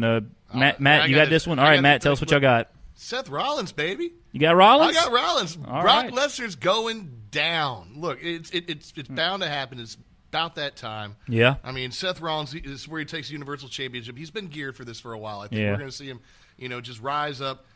He's going to pin good old Brock. It's going to be 14 German suplexes. Cool. 3 curb stomps. Yes, there will be a low blow because we will see one of those after what we saw earlier in the week. And going about 12 minutes because Brock really can't wrestle longer than 12 minutes. No. All right. And let's not forget, SummerSlam, I think it was 2014. He suplexed John Cena 16 times. 16 times. 16 times. For every time he won a world title, yes, you got suplexed John Cena. And Seth Rollins is a lot more athletic than John Cena. So I think Seth Rollins is I don't think he's welcoming the suplexes, but I think 14. I think he can take them. He can definitely take them. 14 is like, I think we'll see. We might even see more than that, honestly. Oh, I think if anybody can take those suplexes, it'll be Rollins. So before I give my predictions on this match, I've felt very strongly about Brock holding the Universal title hostage, and I've been saying on this podcast since Rollins won the Rumble, he's beaten Brock and he's taken that belt. But as of late, look. Something tells me Brock is going to retain the Universal title. He's going to win this match. I got Brock winning, but I tell you what, right now, if there was anybody in this company that deserves this belt and a run with this belt right now, it's Seth Rollins, because for the last 365 days, in my opinion, in WWE, at least on Monday Night Raw, there's been nobody more consistent. There's been nobody better. There's been nobody I've enjoyed watching more than Seth freaking Rollins. And I feel like he should win the title, but unfortunately, Brock is Vince's boy. Whether he says he's not his boy or whatever the case may be, they put all their eggs in the basket for Brock Lesnar. And I think there's always this talk of him going to UFC and fighting, but WWE's racking in so much money between these TV deals and Saudi Arabia throwing them all this oil money they probably have that Vince is going to keep throwing so much money at Brock that Brock's going to say, Dana can't. Dana is probably not even able to touch what Vince can offer Brock. So I think Brock's going to retain. Even Deke says Brock will retain and drop it to Roman later because Vince loves Roman. Yeah, that's true. Vince does love Roman Reigns. So, but I think Brock's going to win. I got pinfall, 7 German suplexes. I think there will be 2 curb stomps. I don't think there will be a low blow. And I got match time bell to bell 14 minutes because I think Seth Rollins. Seth's one of those guys. He could wrestle for an hour. Well, let me tell you, like I told Matt and BJ coming into this exactly how I think the match is going to go. Seth is going to be balls to the wall for the first 2 minutes. Mm-hmm. Brock's going to hit a big move, start doing all the suplexes for about another 5 to conserve his energy. Yeah. And then the ref gets distracted by Paul Heyman, or maybe Dean Ambrose runs out and distracts Brock for half a second. And that's when Seth will hit the low blow. Yeah. Boom, curb stomp. Brock kicks out of the first one easy, honestly. I think he probably kicks out at 1. And then that's whenever you kind of hit that go-home transition over the next 3 to 4 minutes, and that brings you to that 12-minute mark. And I think it's going to be quick. I think it's going to be kind of reminiscent of Brock and Goldberg, but it's going to be about double the time, which sounds like a lot, but Brock and Goldberg was about 5.5 minutes. I don't even think they went 5 minutes because I remember. It might not have been. Because I remember they didn't even go. Because I remember we timed it. I think we timed it like just to see how long it would go. But And it was like 4 something. Like Yeah. that. But I think it's going to be reminiscent of that. I think it's going to be very fast-paced, and I think it's going to be over in the blink of an eye, and you're going to look back on it, and I think it's actually going to be appreciated as a much better match than it'll come across initially. I think, honestly, Rollins will have control of this match a little more often than Brock will, and I think Brock ultimately will win the match. But I think they're going to make it seem like Rollins is going to pull it off, certainly, for sure. Let's go to Cruz now. Cruz Universal Championship. What do you have? Brock versus Seth.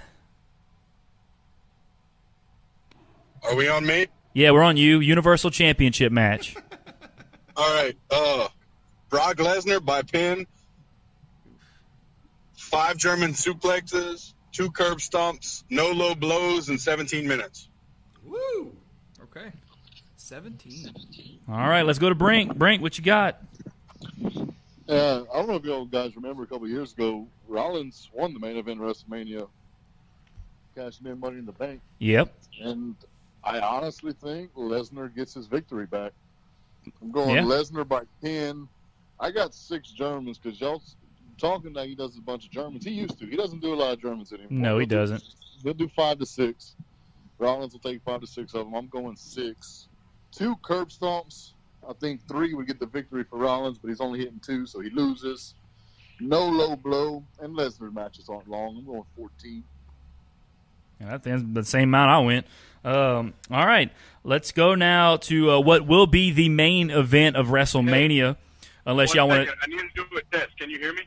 Yeah, I can hear you. You're a little more like muffled, but I can hear you and I can understand you. So I guess it doesn't really matter. I'm talking inside of my car. So. Okay, well that's fine. I mean, I can understand you. I can understand you. So I get. Can anybody else really understand him? It's like you're going through the drive-through now. Yeah. Okay, well, that's fine. At the end of the day, we can understand you. That's fine. So. Cruz, I'll take a number 3, no tomatoes. You got it. Would you like a steak with that? Does I tell you what, since this is the main event, does anybody want to circle back around to this? And yeah, I mean, if that's what everybody else wants to do, let's do that. Let's circle because this obviously the main event. Oh, there we go. Alexa or Siri's involved in this. All right, I think that's the car. Well, we're gonna go to the second page now, and we're gonna Cruz, we don't want your car's opinion, okay? We will circle back around. My car knows all. And we're gonna circle back around on the. Let me do that real quick. All right. And we're going to circle back around for the triple threat women's title, SmackDown and Raw women's titles. Let's go to the Andre the Giant Memorial Battle Royal. I'm not going to give all the participants, but there's a lot of them. There's a lot. So the Andre the Giant Memorial Battle Royal, you're going to go ahead and give, Casey, you're going to give us your thoughts on that one. But real quick, shout out to Matt for stopping by. Matt's got to head out. All right, Matt's got to head out. Yeah, Matt, we appreciate you stopping by, man. Really appreciate it. Yes, sir. And real quick, if I may do a cheap plug, check out the Tailgate Kings on Facebook. Matt is the biggest proponent in the Tailgate Kings and getting that off the ground. Food side, if nothing else. You guys got to love the food side. You got to love the recipes. Yeah. So shout out to Matt. Thanks for stopping by. Thank you, AverageMarks. Yes, sir. Thank you for coming by. We appreciate it. Hey, I think we're gonna win. Hey, is there any way that we can get this back on? This yeah, sweet, absolutely. Look, turn it back up. All right, it's good now. Okay, there cool. We go. We're good. live. All right, so B is gonna go ahead and do this first one for the Andre the Giant Memorial Battle Royal. I think you're gonna like this pick a lot. I might. Let's see. Go ahead. Who do we have winning? We've got. You want me to go ahead and do it? Yeah. Okay. Look. Jeff Hardy.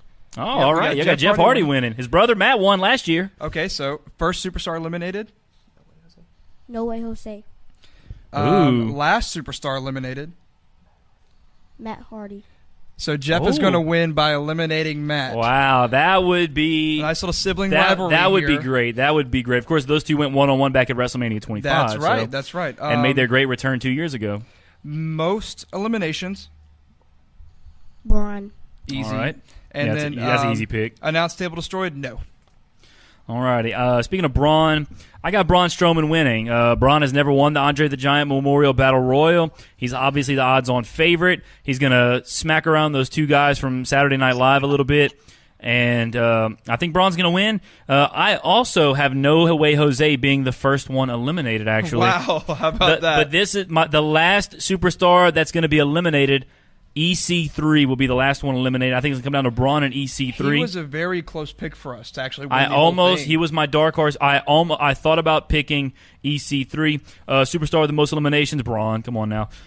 Announce table destroyed during the match. I'm going to say no. I'll say no. I don't think they'll destroy an announce table during that match because obviously, well, I guess they could after they get eliminated. But all right, let's go to Cruz now. Andre the Giant Memorial Battle Royal. What you got? Cruz Smith, it is your turn. Nothing. You've got to wait. I don't know how to pick this, so I went with Andrade winning, Curtis Axel being whatever's the next one, Braun Strowman being whatever the next one is, and then the last one is Braun Strowman. Wow. All righty, let's go now to let's go to Brinkman. Brinkman, what you have for the Andre the Giant Memorial Battle Royal? Cruz, you need to say yes or no. Oh, yeah. Announce table destroyed during the match, Cruz, yes or no? No. Okay. No, okay, all right, whatever. It's only 3 point. It's only 3 point, so all right. All right, Brink, go ahead. He said no. Oh, he said no? Okay, all right. So Cruz said no. Brink, what you got for the Andre the Giant Memorial Battle Royal? And here I thought I was going to be all spiffy and cool with the only guy picking this person to win, but I also picked Andrade to win. Wow. Oh, okay. That's another guy I thought about picking too. Yeah. Similar to y'all, I also have No Way Jose being the first eliminated. Damn, no love for No Way Jose, man. Jeez. No love, Jose. No love, Jose. I think the last one eliminated, and tell me this wouldn't be an exciting end to a battle royal, is Ali. Ooh, yes. Ali that would be fun. And Andrade. Dude, that would be a hell of a one-on-one, man. Extremely fun. Obviously, Braun Strowman, most limbs, and I say no tables are destroyed. Deke says Apollo Crews is going to win the Andre the Giant Memorial Battle Royal. He also said first out will be either Jost or Che, which that makes sense too. So I have a feeling Jost and Che, they might be the kind that they'll go under the ring rope and they'll go hide. No, they're going to go under the rope, go to the commentary table, guest commentary. That's what they're going to do. And then when Spoiler alert. That's what they're going to, because I mean they're TV personalities that know how to speak. They're going to go jump on commentary for a half a second until Braun runs out and chases them. But you know what? Now that I think about it, that they will either be the first ones eliminated or the last ones eliminated. Now that I think about it, no, because spoiler alert, they're the ones eliminating Braun. Really? Oh wow. That's okay. That's So this wild. is what we have happening. My final four, and now that I've taken Jost and Che into account, our final four is going to be Jeff, Matt, Braun, and Andrade. That's going to be our final four. Andrade is going to get dumped out by Braun probably, and then what we originally had happening was Jeff and Matt working together to tip Braun over the top. But maybe both Matt and Jeff get knocked down. Braun comes in and like knocks them down or whatever. Then Jost and Che come in and try to attack him. And, of course, it doesn't do anything. So he grabs both of them and eliminates both of them. And then Matt and Jeff work together to eliminate both of them. But I ultimately do hope it comes down to Matt and Jeff, especially with Matt doing his kind of like multi-gimmick thing right now, which I really like. Okay. All right. Let's go now to, let's see, who do we got? Women's Battle Royal? Yeah, Women's Battle Royal. This will also be on the kickoff show. Casey, what y'all got? See, okay, so this is one of the matches that actually was not my pick. I was overruled by the rest of the group. I originally wanted to say Asuka, but we went away from the Asuka pick, and we're actually going with Mandy Rose. We're picking Mandy Rose. First superstar eliminated is going to be Lana. Last to get eliminated is going to be Asuka. And I think the superstar with the most eliminations is going to be Ruby Riott, strictly because of the Riott Squad being in the match with her. Okay. All right. I really can't see anybody else winning this but Asuka. So I got Asuka winning. First superstar eliminated, Dana Brooke. I think the last superstar eliminated will be Ruby Riott.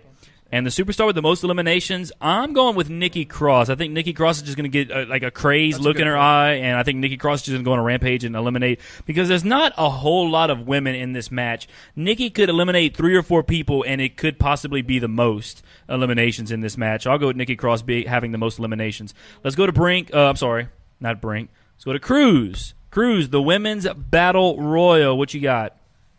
You all know that I'm the new guy, and I really don't care about WrestleMania.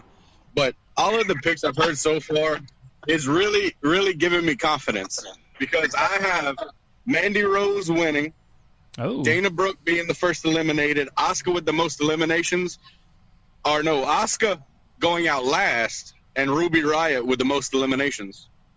All righty. That's pretty close to ours. Okay. All righty. So let's go to Brink now. Brink, the Women's Battle Royal. What you got? I got my girl, Asuka, There you go. winning. I got Lana being the first one out. Yep. I got Nikki Cross being the last eliminated. I think Asuka and Nikki Cross would be fun. Mm-hmm. And I also got Asuka with most elims. Who you had first eliminated? Lana. Okay, Lana. I'll have to come back with you on the Andre the Giant Memorial Battle Royal picks, because I forgot to write them down. But GG. Hey, man, I've been writing them down all afternoon here. Fired. All right, let's go to the next match. It's Roman Reigns versus Drew McIntyre. What you guys got for that match? Roman by pin, 4 Superman punches, and 1 kick. All righty. I also got Roman Reigns winning this match via pinfall. I got 6 Superman punches and 3 Claymore kicks. I think this is going to be a fight. This is going to be intense right here, I have a feeling. So that's what I got. We think that he attempts more kicks, but we think he only lands the one. Mm-hmm. And Roman kicks out, we think. Yeah. Let's go now to Cruz. Cruz, what do you have for, first of all, Ratchet Palm Strike says Lacey Evans with the Abe Simpson walk-in, walk-out gimmick. So Cruz, women's champion. 5 Superman punches, 3 Claymore kicks. All righty. Let's see. I'm just trying to see. All right, let's go to Brink. Brink, what you got for Roman Reigns versus Drew McIntyre? I think this is a good spot for them to put over Drew McIntyre. I agree with you 100%. McIntyre wins by pin, 4 Superman punches, 2 Claymores. All righty. Next one is the farewell match. Let's see. Hold on. Deke says, I think it will be a swerve, bro. Lacey Evans will enter and win. Okay. I don't even think Lacey Evans is not even on the list. Did Deke just drop a Vince Russo bro in there? Yeah, swerve, bro. He also dropped a long bro earlier when we were mentioning Matt Riddle. Bro. So, all right, let's go now to, let's see, where are we going with it? Okay, the farewell match. Kurt Angle versus Baron Corbin. Casey, what you got for that match? Okay, so this one sucked to pick. We're going to go with Angle just simply because of the way that the rest of the picks are lined out. Yeah. But we're going to go with Angle by submission. Now, initially what we wanted to do was say that Angle was going to win a very quick match against Baron Corbin and then call out John Cena. And say, like, I don't want this to be my last match. John Cena can come out. But the way that the scorecard states, it asks if Baron Corbin is going to get replaced. We don't think that's going to happen. We don't think that Baron's going to get replaced. We think that Baron's going to wrestle, but just lose very quickly. Yeah. And so we don't have anybody replacing him. But by match time, going over 10 minutes, no. And then Angle does not get post-match fireworks. Okay. I also have Angle winning. I agree with you 100% about Corbin losing very quickly. I think Angle will squash him, put him in an ankle lock. He'll tap out. So I got submission. So I don't think he will get replaced in the match. So I got no one replacing Corbin. Match time, bell to bell over 10 minutes, no. And I do think Angle will get some post-match fireworks. I think they're going to make a big deal out of this. Obviously, Angle is a legend, Hall of Famer. The dude, I mean, what can you say about Kurt Angle? The dude came from an amateur wrestling background, won an Olympic gold medal, and made probably the smoothest transition into professional wrestling that anyone has ever had. So I think they're going to make a big deal out of it. It's the one time of the year they got all the fireworks. They probably save up all the fireworks for this year, and they're going to have a big, farewell thing, and Kurt Angle's going to have fireworks, all that stuff. It's going to be great. Deke said, bro, I did. Bro is a normal word in my vocabulary. He also said he got Cena dropping Corbin and doing the match. And that's the alternative, I see. Yeah. And I think and I was going to go with, he's going to squash Corbin, and then he's going to, Angle's going to be celebrating the match. Cena's music hits. He comes out and he says, whoa, whoa, whoa. He said, and he's going to basically spiel everything that the WWE Universe has been spieling. He's like, we don't want to see you end your career like that. I started my career with you, so you're going to end your career with me, or something along those lines. But I also don't think apparently Cena's not going to fight Angle. Cena's going to be there, apparently, but he's not supposed to fight Angle. So I don't know what they're going to do. I don't know what the plan is. I've heard rumors of something to do with Lars Sullivan. Yeah, I heard Lars Sullivan's going to show up and attack Cena in some form or fashion. So we really don't know what Cena is going to do yet. If he's even going to show up, I don't know yet. So, but let's go now to Cruz, the farewell match. Kurt Angle versus Baron Corbin. What you got?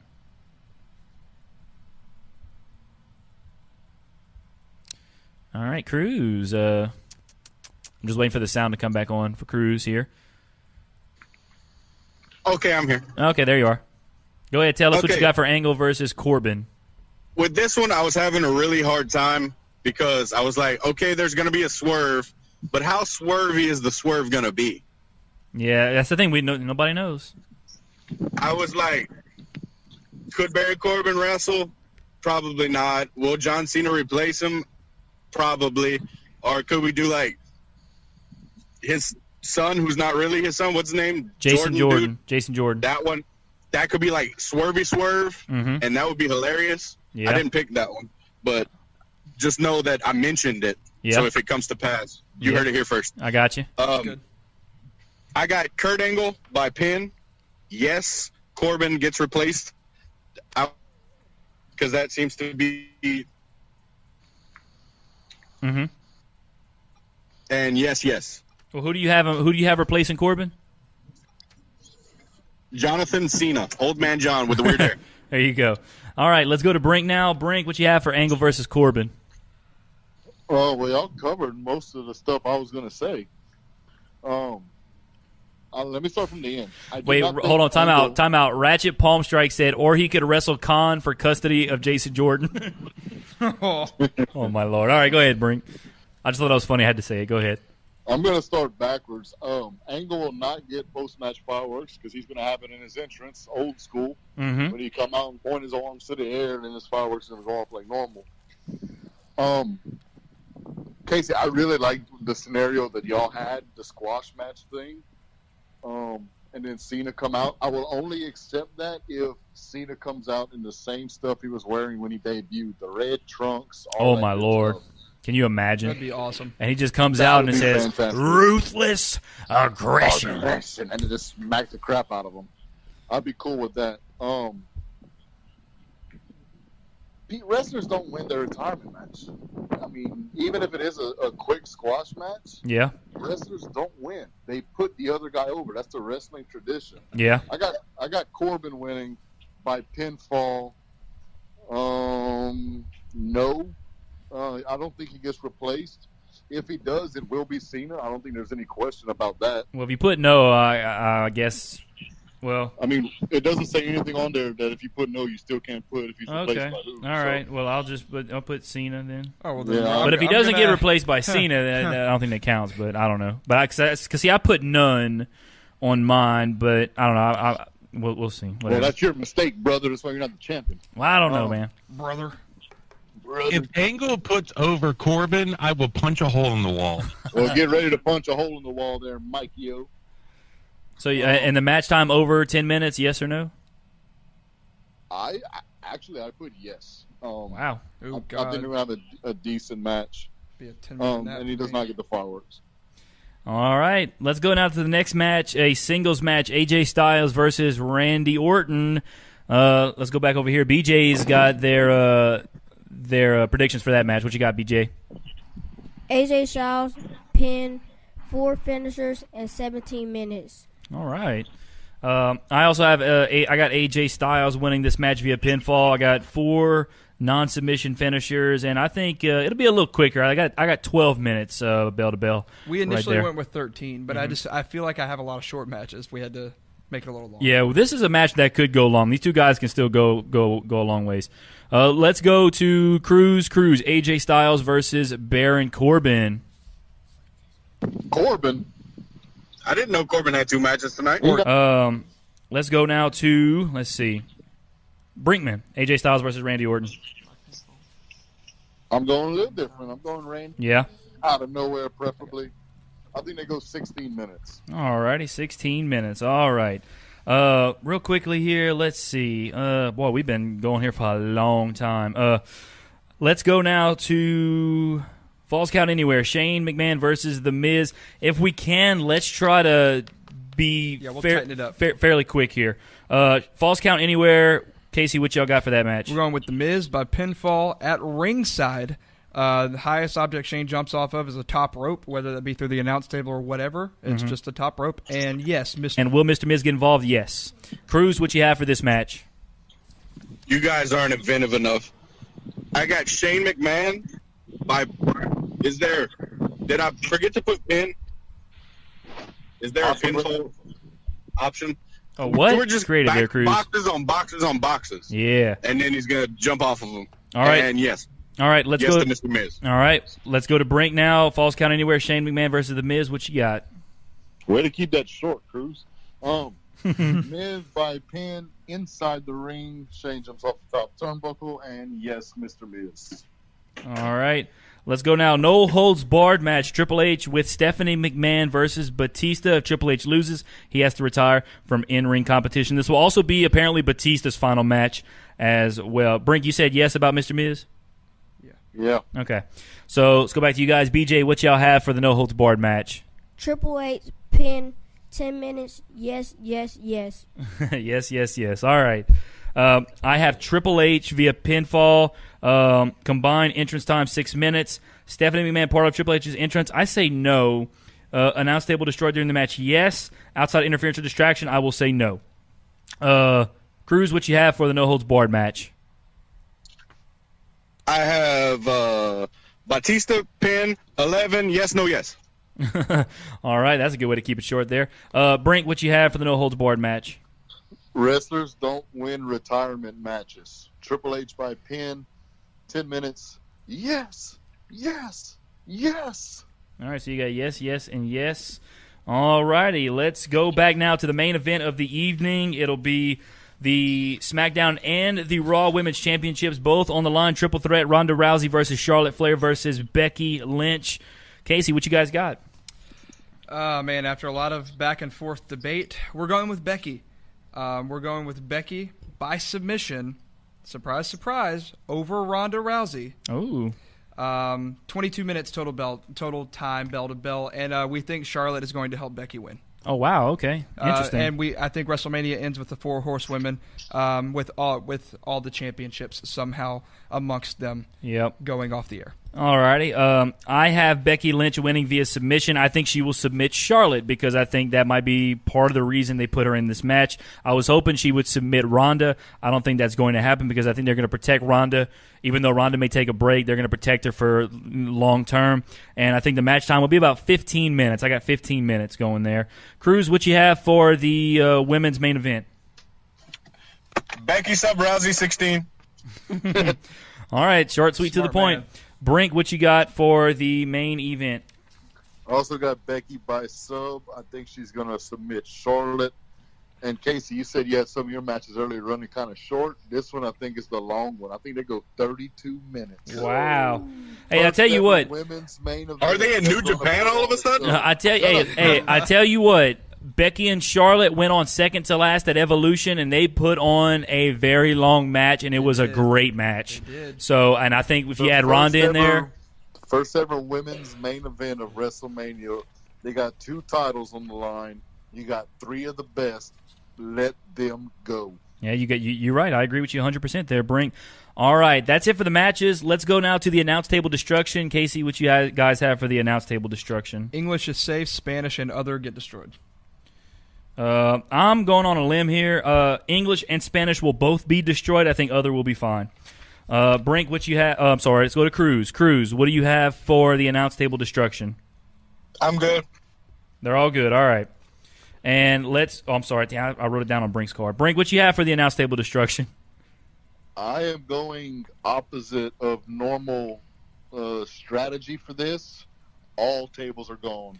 All right. Well, nice. I accidentally circled all three, but I'm Xing it all out, so I'm making it clear. Brink has X'd out. They're all being destroyed. They're all gone. So, all right. Everyone's favorite part, the 10 unscheduled. Do you guys have 10 unscheduled? Or if you want, I can go. I only have 7, but I can't think of anybody else. I only have 7, actually. Oh, wait. Hold on. Let's see.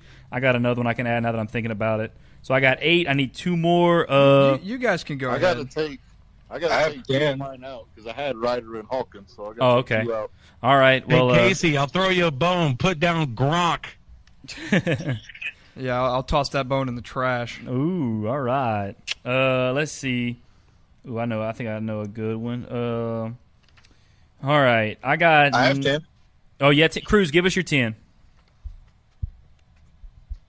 I have Lars Sullivan, Naomi, Maria Shafir, Jessamine Duke. Naomi is in the Women's Battle Royal. Is she really? Yeah, she's listed at the bottom here in the Women's Battle Royal. F word. What about Elias? Is he listed anywhere? Elias is not listed anywhere. I don't think. Musical performance. But is he? I don't know if he's listed on this card here though. That's the thing. So I'm trying. He's not listed in a match. No. I'm trying to see. Is he listed? Period, as like showing up. Yeah, he's listed as the musical. Okay, so no Elias. Okay. Well, I put Elias as an unscheduled because according to PW scorecards, because there was a pay-per-view, they actually put a score. They put a part on the scorecard for his musical performance. Oh crap! The unscheduled appearances are listed on the website. Who they have as showing up to the show as a scheduled thing, and if Elias is scheduled as a musical performance, Elias is not unscheduled. All right, hang on tight real quick, guys, because we recorded too long. Yeah, because my recorder apparently went on a little too long here, and hopefully, of course, right at the end here. Yeah, I know, right at the end. But we do have the audio from the stream, so yeah, I can just take the audio off the YouTube video. Yeah, because apparently we went way too long, so I'm just going to close out Audition here. So we'll just roll with it like that. So yeah. All right, so we'll keep rolling here on the stream. So yeah, go ahead, Cruz. You were giving us your unscheduleds. Okay, so I had, who did I give? Sullivan, Shafir Duke, no Naomi, no Elias. Let's see, Luke Harper, for whatever reason. Kevin Owens for whatever reason. Lacey Evans to come down and go away. I have Daniel Cormier. Oh, that's interesting. I have one Conor McGregor. Ooh. And I have one Pat Benatar. Oh, very nice. Pat Benatar. Yeah. All right. I feel like, she might do Rousey's entrance. Well, that's already It's announced. Joan Jett you're thinking Joan Jett. Joan Jett's already announced to do her entrance. Whoever. Yeah, Joan Jett will be there, so I don't know if they're there. I don't know if PW Scorecards is going to... F-word! All right, well, I got... Would Conor McGregor be an international, what's the word that I'm looking for? Like flight risk if he left Ireland? Ooh, yeah, let's say, isn't he being investigated for some? Yeah, he's really in some bad deep. stuff? He's in some deep trouble. Deep dookie. Yeah, deep trouble. Who cares? Conor McGregor will be there for his boy Finn Balor. Finn Balor. Yeah, Finn Balor, baby, and also Becky Lynch too. I'm going to tell you my unscheduled. I can't think of really anybody else at this point. I got Travis Brown, Hulk Hogan, Bray Wyatt, John Cena, Kevin Owens, Lars Sullivan, Lacey Evans, Ric Flair, and Shayna Baszler. That's who I got as my unscheduled. I can't think of anybody else, honestly, at this point, because everybody else is pretty much involved in the show somehow. I don't think Gronk's going to be there. I don't know. Okay, yeah, I have the 2 to add to my 8, Travis Brown and Ric Flair. Oh, yeah, Travis Brown. Yeah, you're welcome for that, by the way. No, you didn't give me anything. You know that. Ric Flair, you did. Definitely. I was like, oh, wait, Ric Flair. Yeah, let's do that. Yeah. Did we get the gimmick pick? Yeah, what's the gimmick Wait, pick? where are they? They're in East Rutherford, New Jersey, or New York, with the shadow of whatever. New Jersey. Yeah.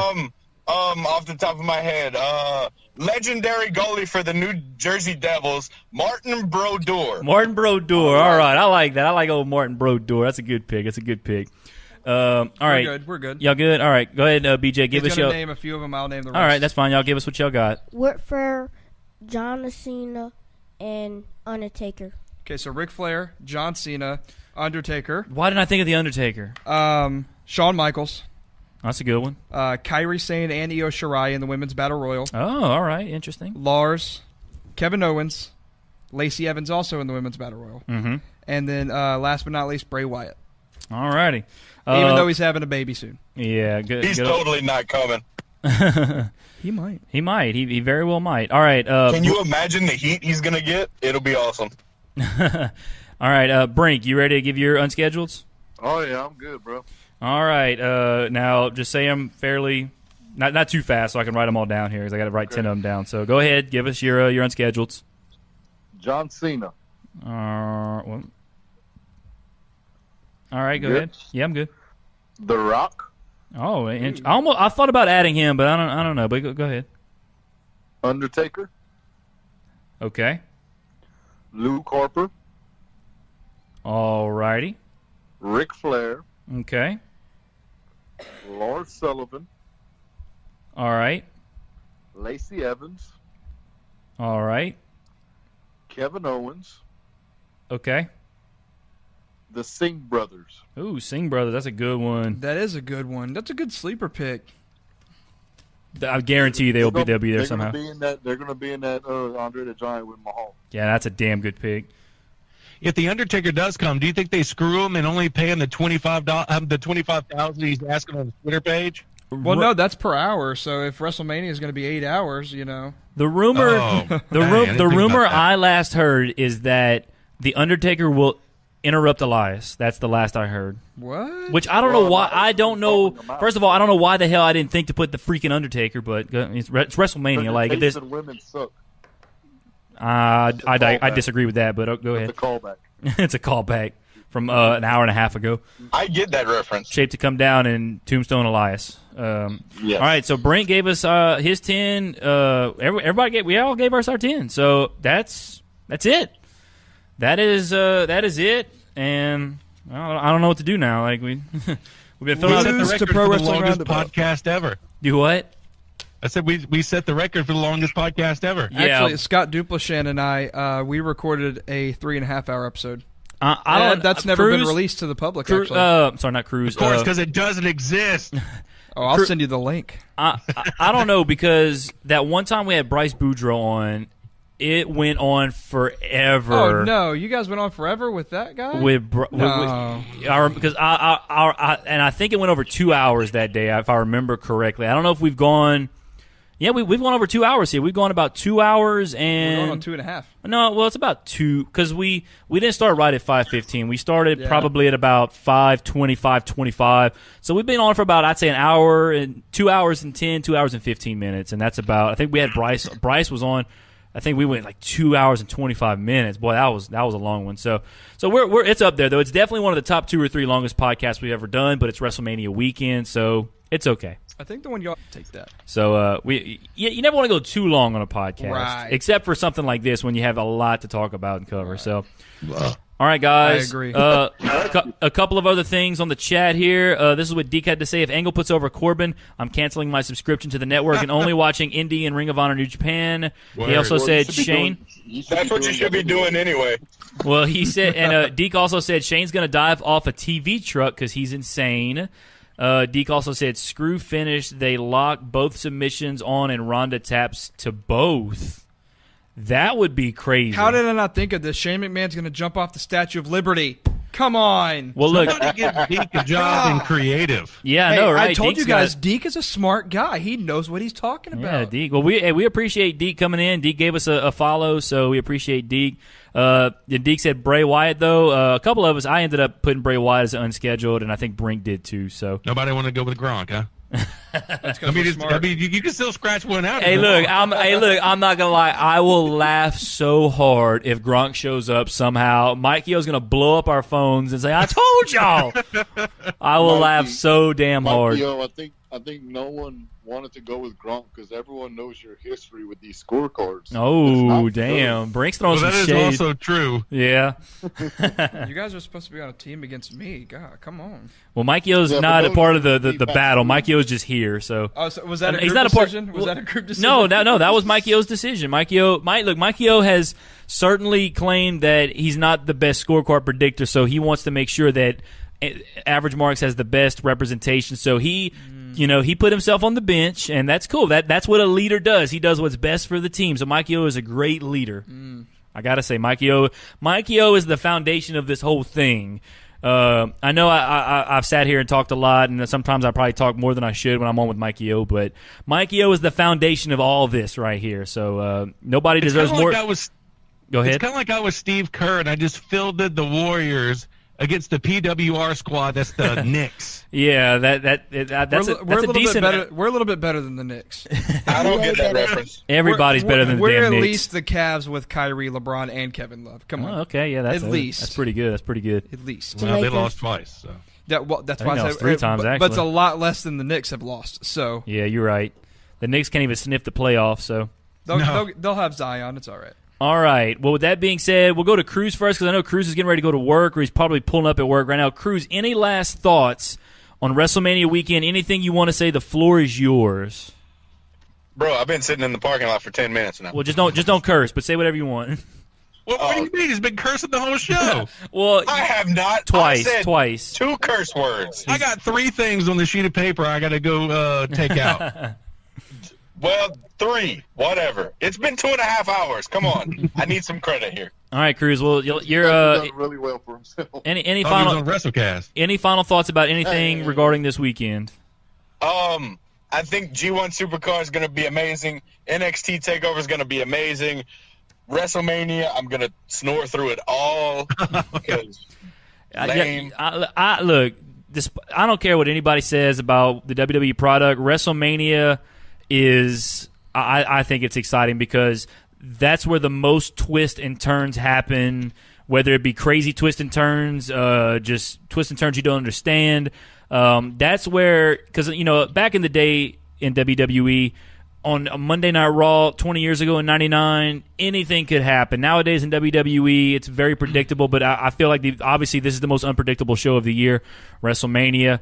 So because it's their Super Bowl, so I'm looking forward to it. I agree. There are going to be many twists and turns. Mm-hmm. People twisting and turning in their seat, trying not to fall asleep. All right, so we got Cruz. Bang. So we got Cruz's thoughts on the weekend. Let's go to Brink. Brink, any last thoughts on WrestleMania weekend? I think WrestleMania is going to be all right. It's going to be long as hell. We all know that. We're all expecting that. G1 is going to be great. NXT is going to be fantastic. I do look forward to looking at Hall of Fame later in the week. I'm not watching that live, but I do plan on watching it. Like I said, we could probably do that Sunday morning because there's nothing else happening Sunday morning. We could probably give that a watch Sunday morning. Casey, thanks for coming on with us. I honestly had a blast. I know there was a lot of ish talking, but after we win and after I retain all 4 of my titles, I hope you at least have me on yours so we can BS properly and not have to go against each other. Yeah, for sure, man. I enjoyed this. I enjoyed this greatly. I appreciate you guys. Yeah, you guys, Casey, y'all have any last thoughts on WrestleMania weekend? Anything y'all looking forward to, especially? You looking forward to anything? I did hope Brock don't win. He just hopes Brock doesn't win. I agree 100,000% with BJ. Although I expect him to win, I hope he doesn't. Look, I'm gonna be. I won't be able to watch G1 because I have a wedding Saturday night to go to for my best friend. Shout out to Austin Peters. He's getting married this weekend.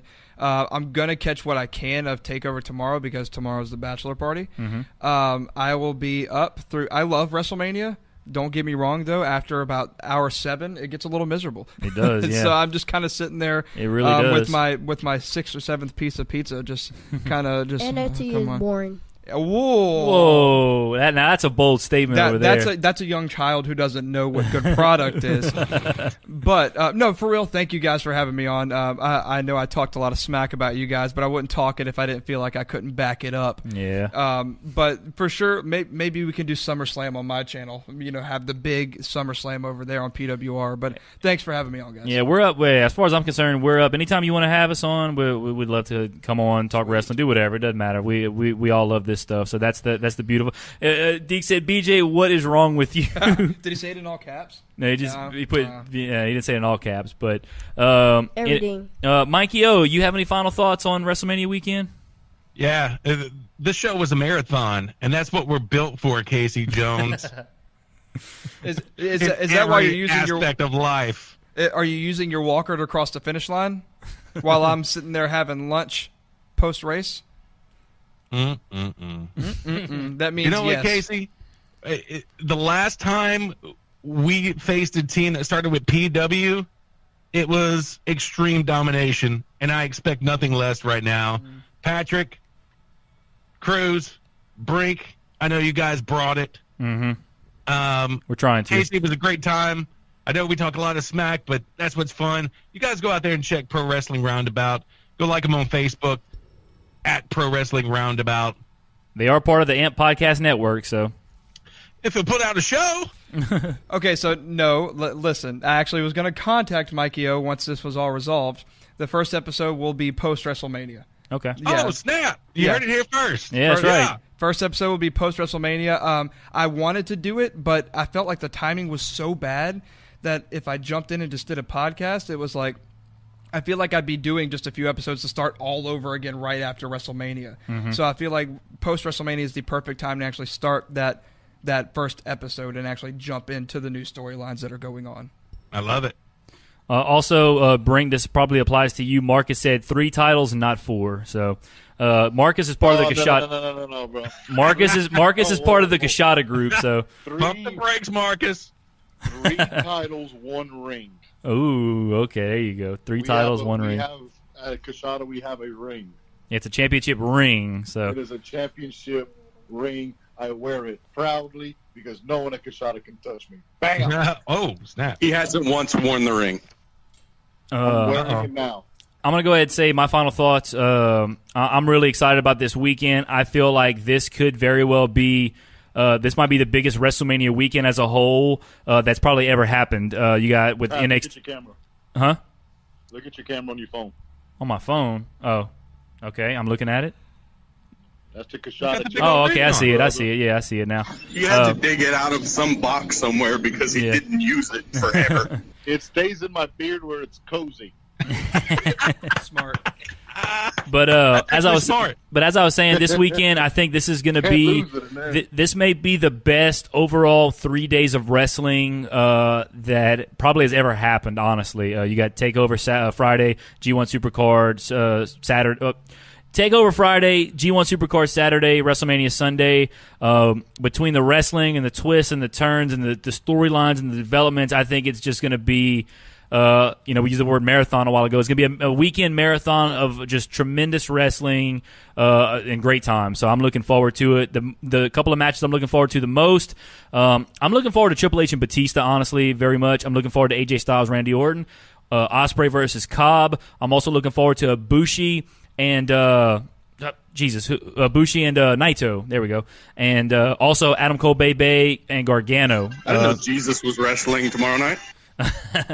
So those will be the 5 matches I'm really looking forward to the most. So really looking forward to that. I have 3% left on my phone, which is connected to the Facebook Messenger. So once again, thanks to everybody: Casey, BJ, Cruz, Mikey O, Brinkman, also Marcus, Deke. We had Ryan Bowman in here, Ratchet Palm Strike. Appreciate everybody that has taken part in this show. It's been really fun. With that being said, I don't have much time or much percentage left on my phone. So, Mikey O, go ahead and take us home, man. All right. Follow us on Facebook and Twitter at The Average Marks. Follow Pro Wrestling Roundabout at Pro Wrestling Roundabout on Facebook. And also, real quickly, because Conrad's going to be mad if we don't do this, WrestleCast. Go follow WrestleCast too. He always tells us to promote WrestleCast. So as Casey gives us the DX chop. So WrestleCast. Yes. So I promoted WrestleCast, so you can't say I didn't. Let's get out of here, Patrick. Best podcast in the Eastern Hemisphere. There you go. All right, guys, time to get out of here. Outro. You've been listening to the Average Marks Pro Wrestling Podcast with Michael Leander and Patrick Fry. All opinions discussed in the show are those of the Average Marks and do not represent any wrestling company, organization, or individual. For more information on the show, follow us on Twitter and iTunes. AMP is a proud member of the Roar Network, powered by thegorillaposition.com.